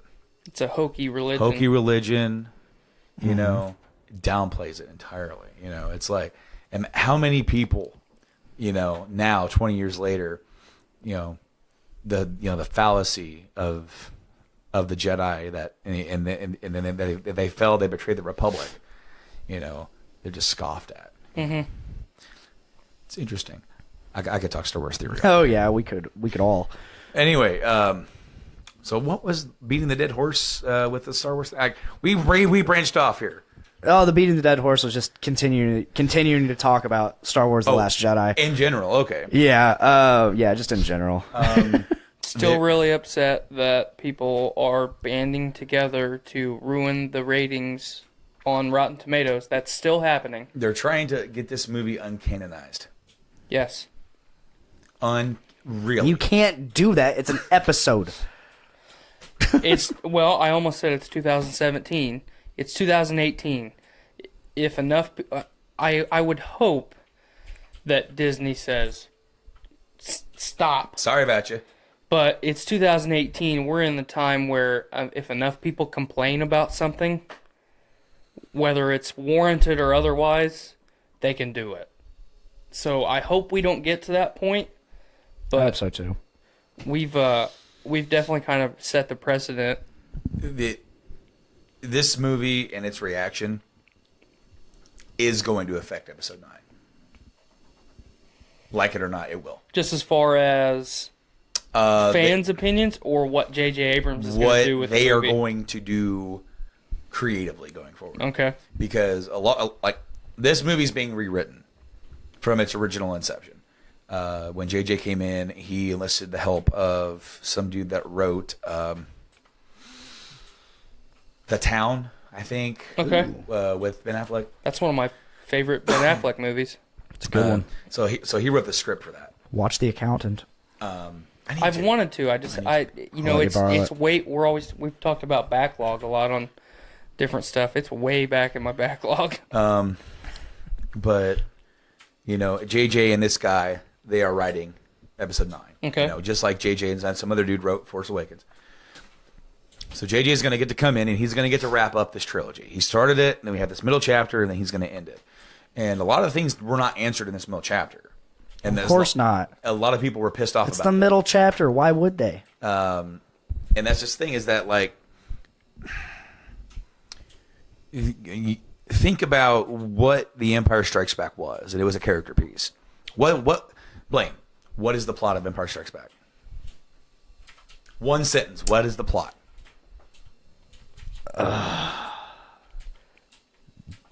Empire is striking back. Vader's after Luke. Yeah, Vader's after Luke. That is the plot. Yeah. Everything else is a reaction to that plot. I was going to say people filling their roles. But the plot of the movie is Vader is looking and hunting for Skywalker, which also leads to the Empire fighting the rebellion, leads to fleeing, leads to them. Vader's looking for the Millennium Falcon. Why? If he gets probably on it. Either he's on it, or there's people on there he cares about. Mm-hmm. And that'll get him Luke Skywalker. Of course, you have character development. Luke goes and trains with Yoda. You have the Han and Leia dynamic. You have the introduction of Lando Calrissian and that character. You almost have the sheer characterization of C-3PO becoming like what we think of how his mannerisms and how he acts. He's a large part of A New Hope, but he gets more... He's just kind of an asshole in A New Hope. He gets more fleshed out in Empire with his and how he talks and mannerisms and everything. So you take all of that and everything, like, it's just great character moment after great character moment after great character moment. Makes the movie fly by. Last Jedi had a lot of great character moments. Absolutely. Ton of them. The movie flows differently. So, and it's long as shit. Not in a bad way. It's just long. See, here's my opinion on long movies. Ever since the Lord of the Rings trilogy, all of the second two of those movies especially are very long. Yeah. When I watch a movie like that I'm enjoying the whole time, I'll tell you right now, I probably could have sat no problem for another hour of The Last Jedi. And just been just as satisfied with it as I am where it sits right now. So, really long pause. Kind of like the pause in the movie. Yeah, that was during the pause just now. That was the hyperspace battering ram moment of silence. But yeah, I definitely agree with you that it wasn't unnecessarily long.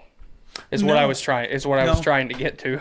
And I mean, and we talked about it on the Journey to Comics review, where there was even stuff that it wasn't a perfect movie to me, but I gave it a high rate. I mean, and I'm seeing it twice. I liked it better my second time than I did my first time. Good, because I mean, you already know what's going to happen, and all the things that I was like, man, that scene was just too long to me. It wasn't that long to me anymore. Okay, the whole Canto Bight thing. Did not seem to go as long as it did. Maybe the whole freeing of the herd, like that part to me is like, now it's worth it. It's like they're just gonna catch him again tomorrow. You know what? Okay, fine. You had to get out of the city somehow. But no, he took the saddle off too, of that one. Well, so now it's worth it. They had to do something to do more character development with Rose, other than her sister dying, and then Finn at the end. They were under the understanding that they were getting ready to be caught by the Empire, the security forces there on Canto Bight, and more than likely be killed or thrown in prison. So that was her one last hurrah. Mm-hmm. I heard a rumor. Okay. A possible rumor that Snoke owns Canto Bight. Okay. Owns like the city or that entire planet? Or the casino or something. Okay. It makes you wonder, because there's so much about Snoke that we do not know. So it's like, where does he get his funding? Where does he get his money? Where does he get this and that? It's like, I'm excited to learn about him, even if he doesn't come back. Yeah. Because his role was to get Kylo Ren, Ben Solo, to a place. Now, all things considered, he's there. So then it's like, has he as a character served his role, even if on screen, in a movie sense, we are not getting the full sense of scope of what Snoke is and was. That is for that's for comic books, that's for films, maybe even subsidiary films, maybe, books or whatever. So you have to look at this. It's like, you know, some people were like, quoting Mark Hamill. Oh, Mark Hamill hates this movie. Mark Hamill, looked at Ryan Johnson and says, "Is this how you see like Luke Skywalker?" And that he was in denial about his character death. It's like, well, think about, he's been Luke Skywalker for years. Mm-hmm. For years, okay? 40 years. And now he's here, and he has to play out this character's death. Now he's not this character anymore. Now, in a sense, it's over. Here's his, and it's like, it's like, is this the way that Mark Hamill probably ever thought his character would go? Probably not. But is it the best way for this story? Oh, yeah. That they're telling now? Sure. Well, that just goes to show how, like, the neat dynamic that the original cast of Star Wars has. Carrie Fisher has always embraced it and loved the franchise, and Mark Hamill has always embraced playing the character of Luke. Mm-hmm. Not necessarily the entire franchise, but he's always loved being Luke Skywalker. And then you've got Harrison Ford, who, like for the last 2 decades, has wanted to be disassociated with the franchise. He has had enough, and J.J. Abrams gave him that out in The Force Awakens, and it fit. The story definitely needed it. Harrison Ford wanted Han to die in Return of the Jedi. Right. So, Han finally got his out. Luke wasn't happy with his, and then unfortunately, we lost Carrie Fisher, so we don't know.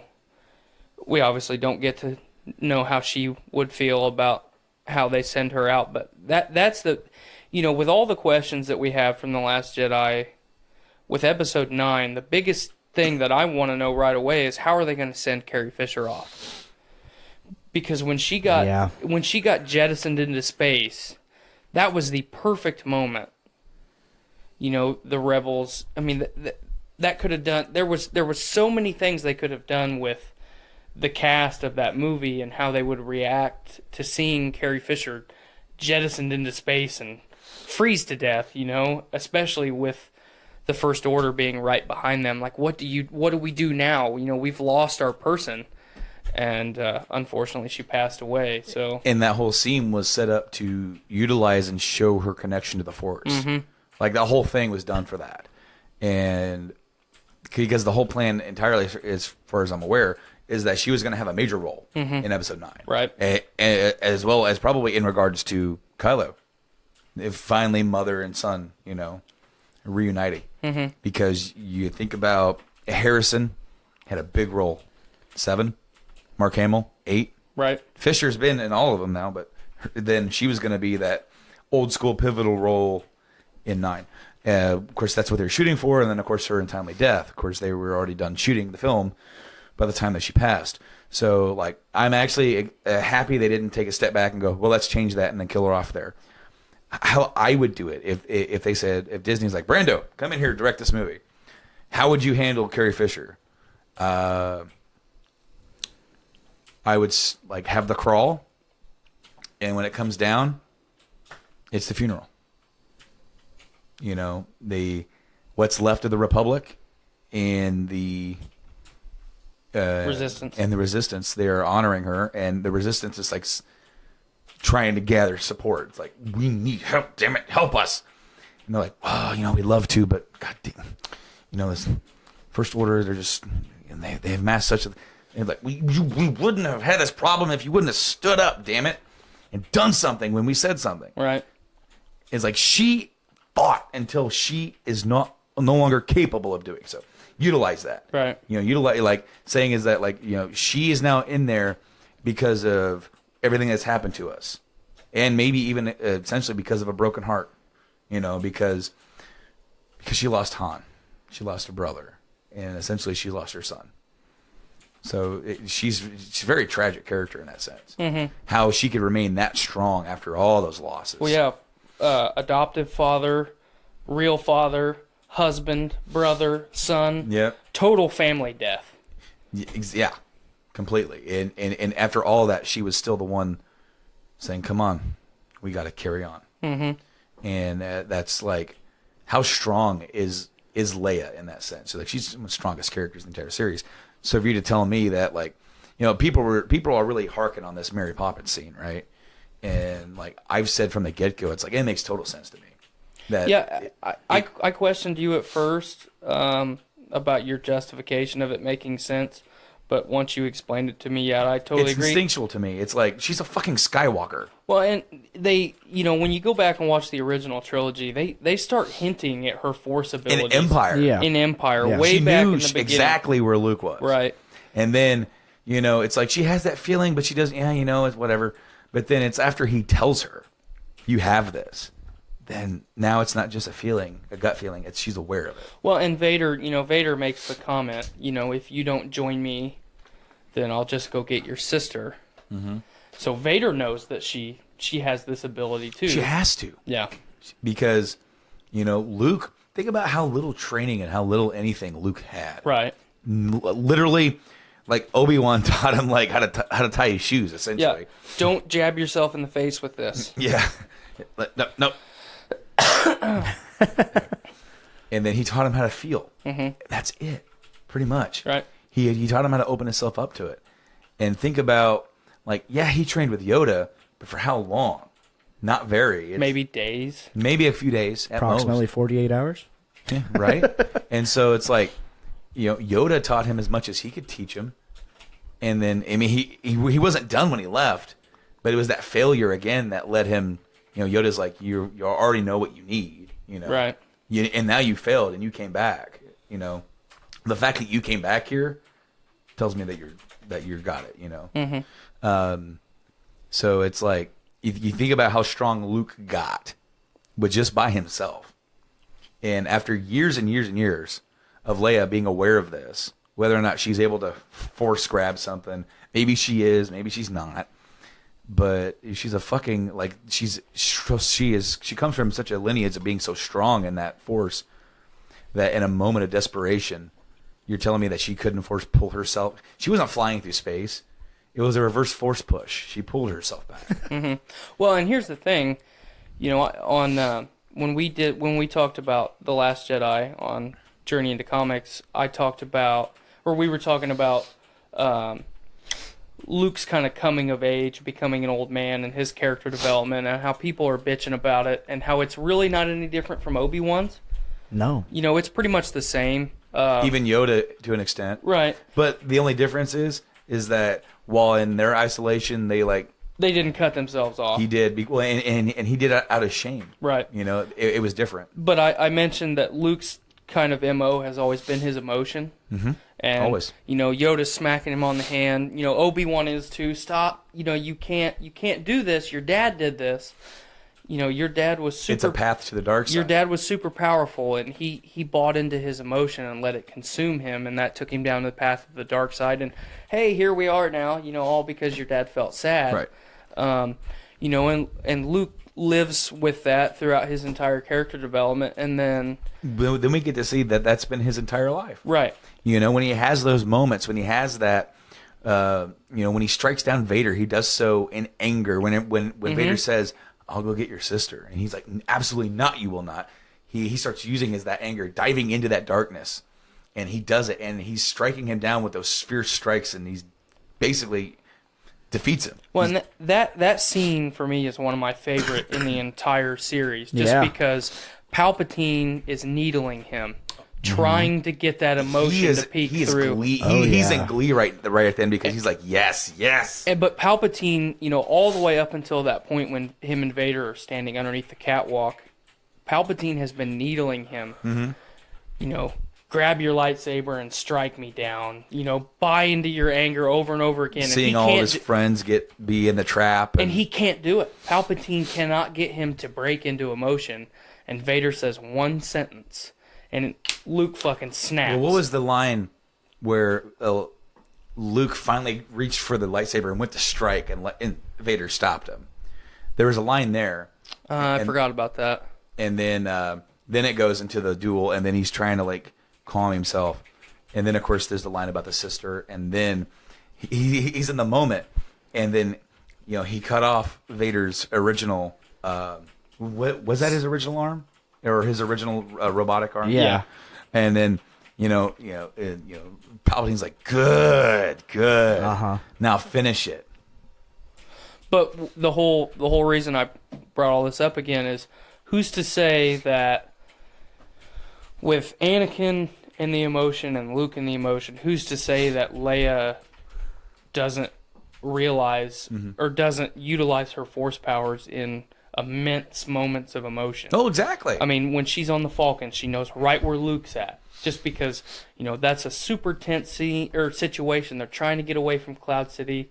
She doesn't know where Luke's at. At that moment in time, she may be still a little bit romantically involved with her brother. So there's like this miasma of emotion there, and then boom, she knows where Luke's at.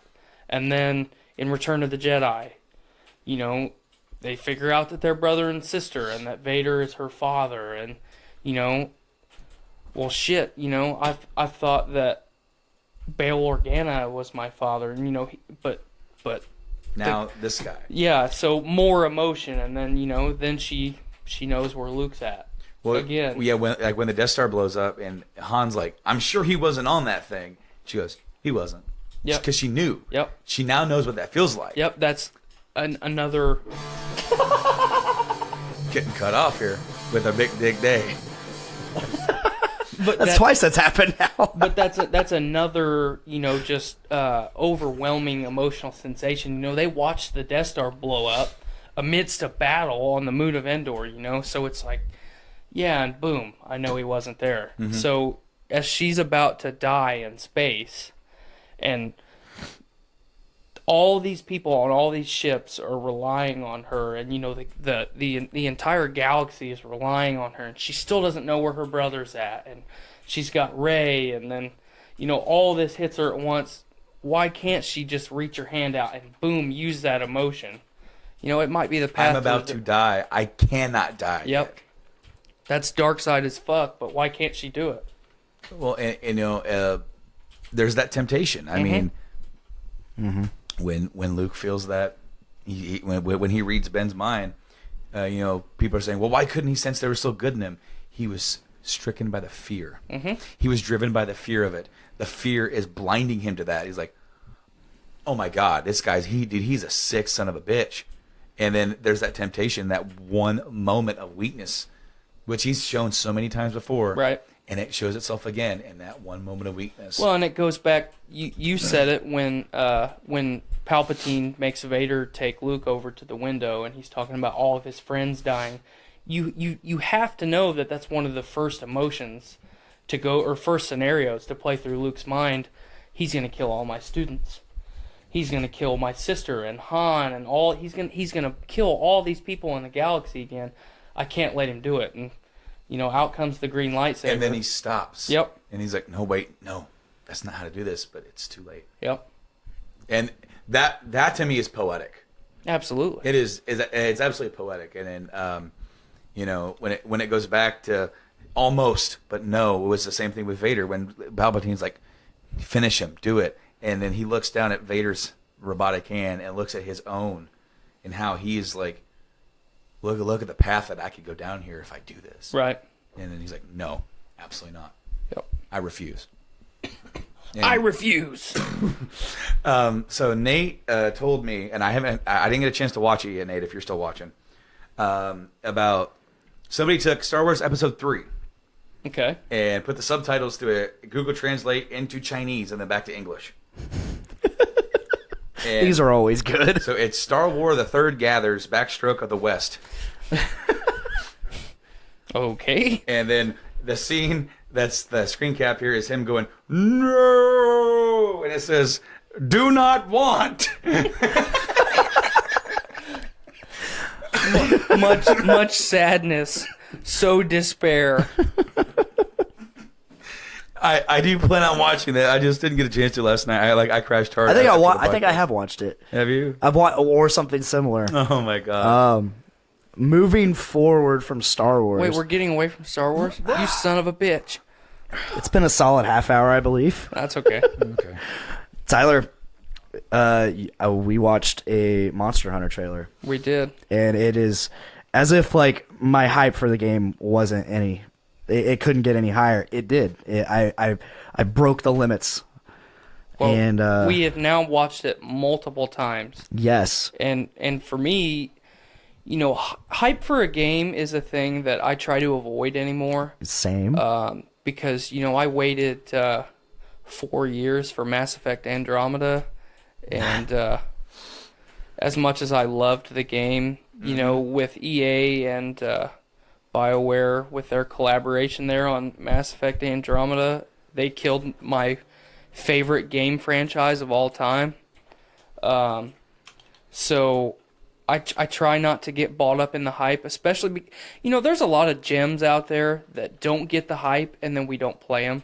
Yeah. But this is a game that you and I have been waiting for since 2004, folks. 2004. Yeah, when the first game came out. When the first game came out, we talked a little bit on Game Addicts about all the things on the box art and the promotional content that Capcom promised us with the original game. And obviously the technology and the capability of game studios at the time, that's not feasible. What they're hopefully all comes to fruition and we get everything we want with Monster Hunter World. But I have not seen one tiny bead of an idea of anything that is not everything that they promised us from the beginning of this. I've watched this trailer, now that we watched it right before the podcast, a solid 10 times, and it came out yesterday. So it's more than me. I've watched it 3 times. Well, a couple times, I quit watching it halfway through, and then the video restarted. But every time I've watched it, I've noticed something. When we watched it a little bit ago, you said, "Hey, did you notice that that's a subspecies of a monster?"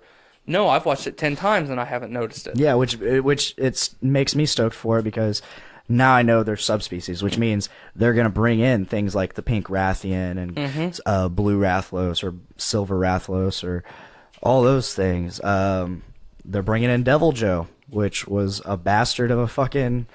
Brandon, you laughed. We called a lot of people called him G.I. Joe. Devil Joe. He's a bastard of a T-Rex. He's like basically an end-game boss, but he's not a boss. He can just show up randomly. Yeah, so a little bit of backstory about this monster. It's a brute. Yeah, brute wyvern. Yep.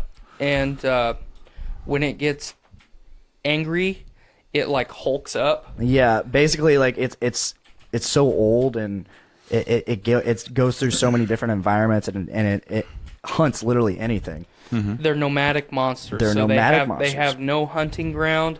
They will literally come through and devour. Bring certain species of monsters in an area to extinction. They eats that much because its body requires so many nutrients. Yeah, and it has so many scars, so when it hulks out, like those scars are more prominent, and you can see them more. He's such an asshole to fight.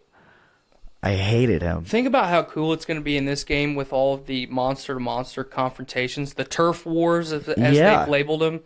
You're fighting a Rathalos, one of the more difficult monsters of the series. That's always been for the most part. The staple, and he's like a coming of age. Yeah, that's type monster. Yeah, that's the one that is kind of the standard for. As a hunter in the game, I've killed a Rathalos now. Mm-hmm. Like, cool, I've got my gold star now, But think about how cool it's going to be, when you're hunting some of the more difficult monsters and Devil Joe shows up and just starts beating the hell out of it. Yeah, that is one thing I liked about it, because in the past, every game, monsters didn't interact at all. They didn't interact with each other. They knew you were there. However, they could do damage to each other if they were in the process of hitting you. It was basically just ambient damage. And so now they're aware of each other. Mm-hmm. The environment is aware of itself and you. So you're not a threat to Devil Joe unless you're the only thing there. Right. So it's focused on fucking killing whatever's around you. That's what I noticed about like all these little fights going on when I was playing it. These monsters, if you go into an area... If you follow the monster you're hunting into an area that has another monster, the other monster doesn't care about you. Well, because it doesn't perceive you as a threat. No. It knows what that other monster is. And I like that. I love these, like you said, turf wars. I like where this game is going, and I can't I cannot be more excited. We've only got a couple weeks. I know, and there's one more beta where we get to fight the flagship monster this time. We gotta beat it. I gotta beat Anjanath, and I gotta beat the flagship monster, Niraganti or whatever. I think that's how you say it. Something. But yeah, I've kind of ignored that one, just because I've tried to avoid watching gameplay video of that. I have to. Since it's a new monster, and it's like you said, the flagship of this new journey of Monster Hunter that we're going down now. I want to go into that one completely unspoiled and fresh. Think about the first time you fought Diablos. Yeah. Imagine if you knew everything Diablos was going to do the first time you fought it. Well, I remember. So in all of the games, you can buy those little reference books, and it has like the little icon. And it's got a little icon and a little what it says about it. You could get like Diablos, Monoblos, the reference things for them, and all it has is a picture of it, like a little like caricature picture of it, and it's just like no, you don't understand, but until you see it. Mm-hmm. And I had no idea what I was getting into with Monoblos. Right. You fight him before you fight Diablos in the first game. Right. Much cooler monster. Monoblos is way cooler than Diablos. Oh yeah, absolutely.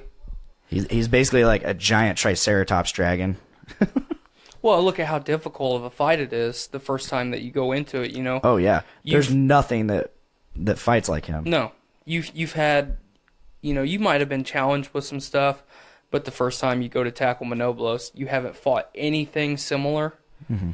So it's just like Yan Kut-Ku, the big pink chicken, right at the very beginning of the game. A lot of people consider the Yan Kut-Ku like the hardest monster in the game. Because it's the first wyvern you fight. Yeah. Mm-hmm. But after a while, after you take down 3 or 4 of them, you're just like, this is the easiest thing in the world. But they can still be difficult. They can be, yeah. They have the ability to dish out damage and make you kind of knock you out of your comfort zone if you get too lax too. So I'm really interested to see, are we going to go back to where we're farming the same monsters over and over again, or when you and I fought the Anjanath during the first iteration of the beta, we struggled a little bit. Yeah, we did. We're definitely not used to the amount of mobility that monsters have. I'm used to running from zone to zone, and then there being a load screen. And, if a monster runs away, more than likely, as you step through the zone in the original games, it's going to be standing right there by the entrance. So you have a minute to kind of gather your thoughts. But when we fought Anjanath that first time, he's jumping around the jungle and sliding down shit. And you and I actually got separated at one point, and you couldn't find where the hell I was at. Yeah, because the map is just so dense. The jungle is so dense. Right. But, yeah, I love it. I love that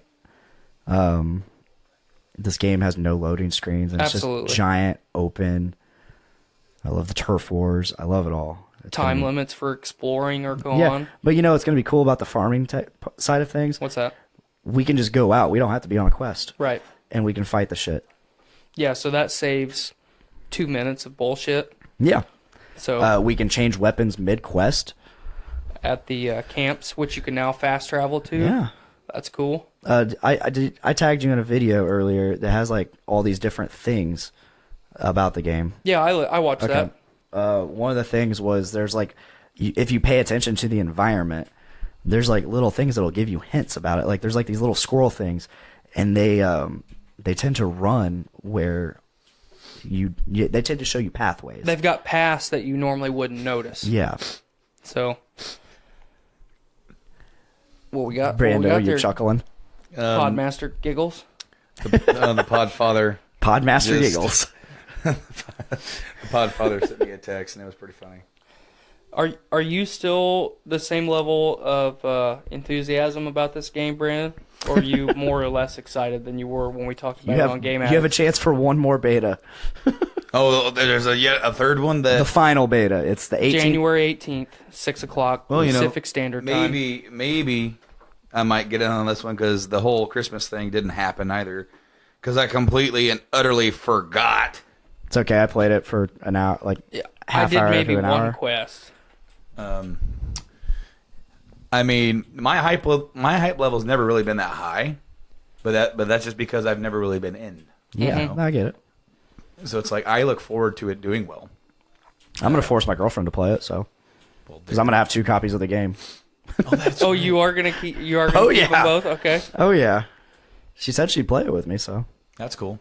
Not It's always super more forced. fun. It's always more fun when you can game with your SO. Like, my wife doesn't game that much, but she will play Mario Kart. So, getting down playing some Mario Kart, we did that over shutdown. And so now, and that was a reason to buy it again because she absolutely wanted it for the Switch. So Skylar's the same way. She loves to play Mario Kart, the Mario games, and she really enjoys the Lego games.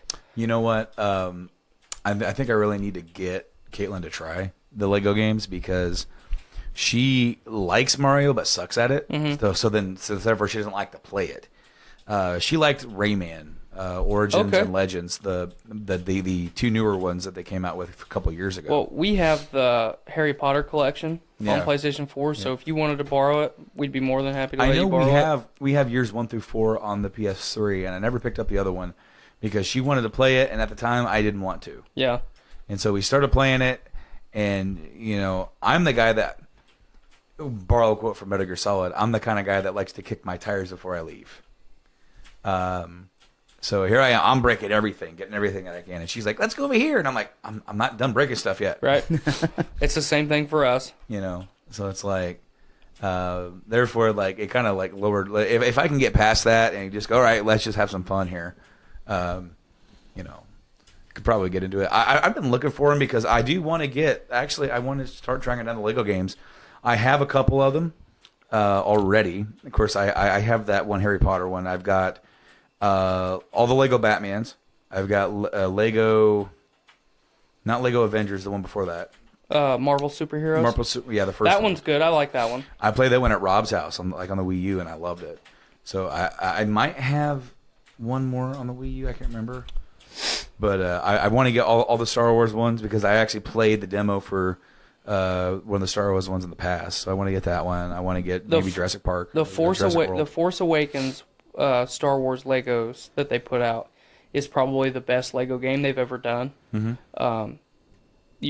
The options that you have to do shit and the story, they've tied the voice acting in really well, which they've struggled with a little bit in the past. Changing dialogue and stuff like that.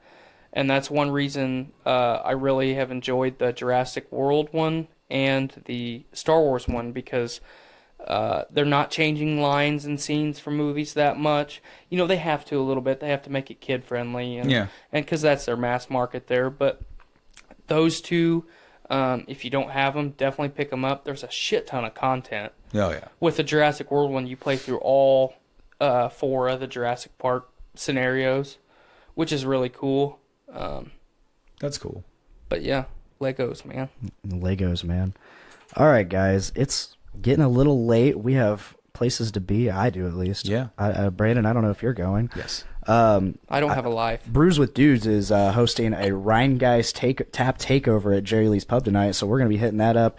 The illustrious Boner Jovi is playing tonight, providing us with their entertainment. They rode their red rocket all the way here to Lafayette, Indiana. Woo! Heritage. So if that is all, that is all. Brandon, would you like to do the plugs? Oh, sure. Yes. Just throw the ball whenever we have a pod. The plug master. We have a pod father. Well, of course, you're listening to this show on the Journey into Comics Network. And, of course, you can find this show across all of the major podcast services. Across the board, of course, we're on our hosts site. We're on Podbean. You can download that app. We're on iTunes. We're on Stitcher Radio, Google Play Music, and we're on Spotify. So if that is your area of choice to digest music and audio entertainment, we are on there as well. We're also backed up on YouTube. Just search Journey into Comics. If you're on YouTube watching videos, put something in the background, whatever, we're on there as well. All the podcasts get uploaded to the YouTube, and we are there as well. And then, of course, you have the Podcastrophe social media sites. Yes, Podcastrophe, Facebook.com/Podcastrophe. And then there's Instagram. I am Podcastrophe Podcast on there. Won't even mention Twitter because I don't use it. Head over and check out Twitter at JIC Network we share all the episodes that go up, and we try to do our best to try and interact. So I believe that is the whole kit and caboodle. Did you mention Patreon?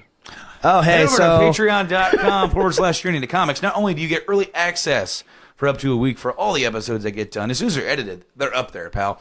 But from now until May, we are doing a very special exclusive content. For $3 a month, guys, you get every single Wednesday. You get a breakdown review of the movies in the Marvel Cinematic Universe, starting with, of course, Iron Man. And then, of course, this week, yesterday, as this show has now gone up, literature. Joanna's show had me on there, and I helped her, and we reviewed The Incredible Hulk. Awesome. And every single Wednesday until Infinity War, this is going to happen. All the shows are coming together. Podcastrophe's doing some. Brews with Dudes are doing some. Game Addicts, Butt Stuff, Foodies Watching Movies. All the shows are getting involved with this. I think it's already out there what we're doing, but should I spoil what Podcastrophe is? Sure, go ahead. Okay, so Podcastrophe, we will be reviewing Guardians of the Galaxy and Doctor Strange. So yeah, that'll be fun. Oh yeah, but yeah, throw us a buck. Throw a buck to the Patreon if you want early access. I don't know. For just $3, you get all this extra content that we're doing. Okay. That's not limited to just the Road to Infinity War review series that we're doing. Yeah, that's there's the exclusive content is up there every month at least, So like this is one project we're doing, and there's other stuff coming down the line too. And when that gets released, it goes up there as well. And of course, if you have the special RSS feed from Patreon, you get all 10 shows. Oh yeah. So like here, if you subscribe on iTunes, you get the 9. But Game Addicts is its own feed. Yes. So, but if you go on Patreon, it's all on the same feed. Yes. Tyler, thank you again for joining, and thank you for accepting the role of co-host. I've blossomed. You have into almost a real person. Brandon, thanks again for joining. Always. And everybody else, if you would, please make every day a big dick day. Heritage. Bye, guys. Woke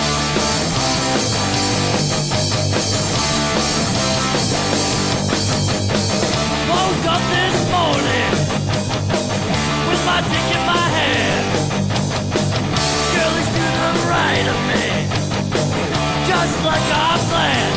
It's gonna be a big dick day. It's gonna be a big dick day. It's gonna be a big dick day. It's gonna be a big dick day.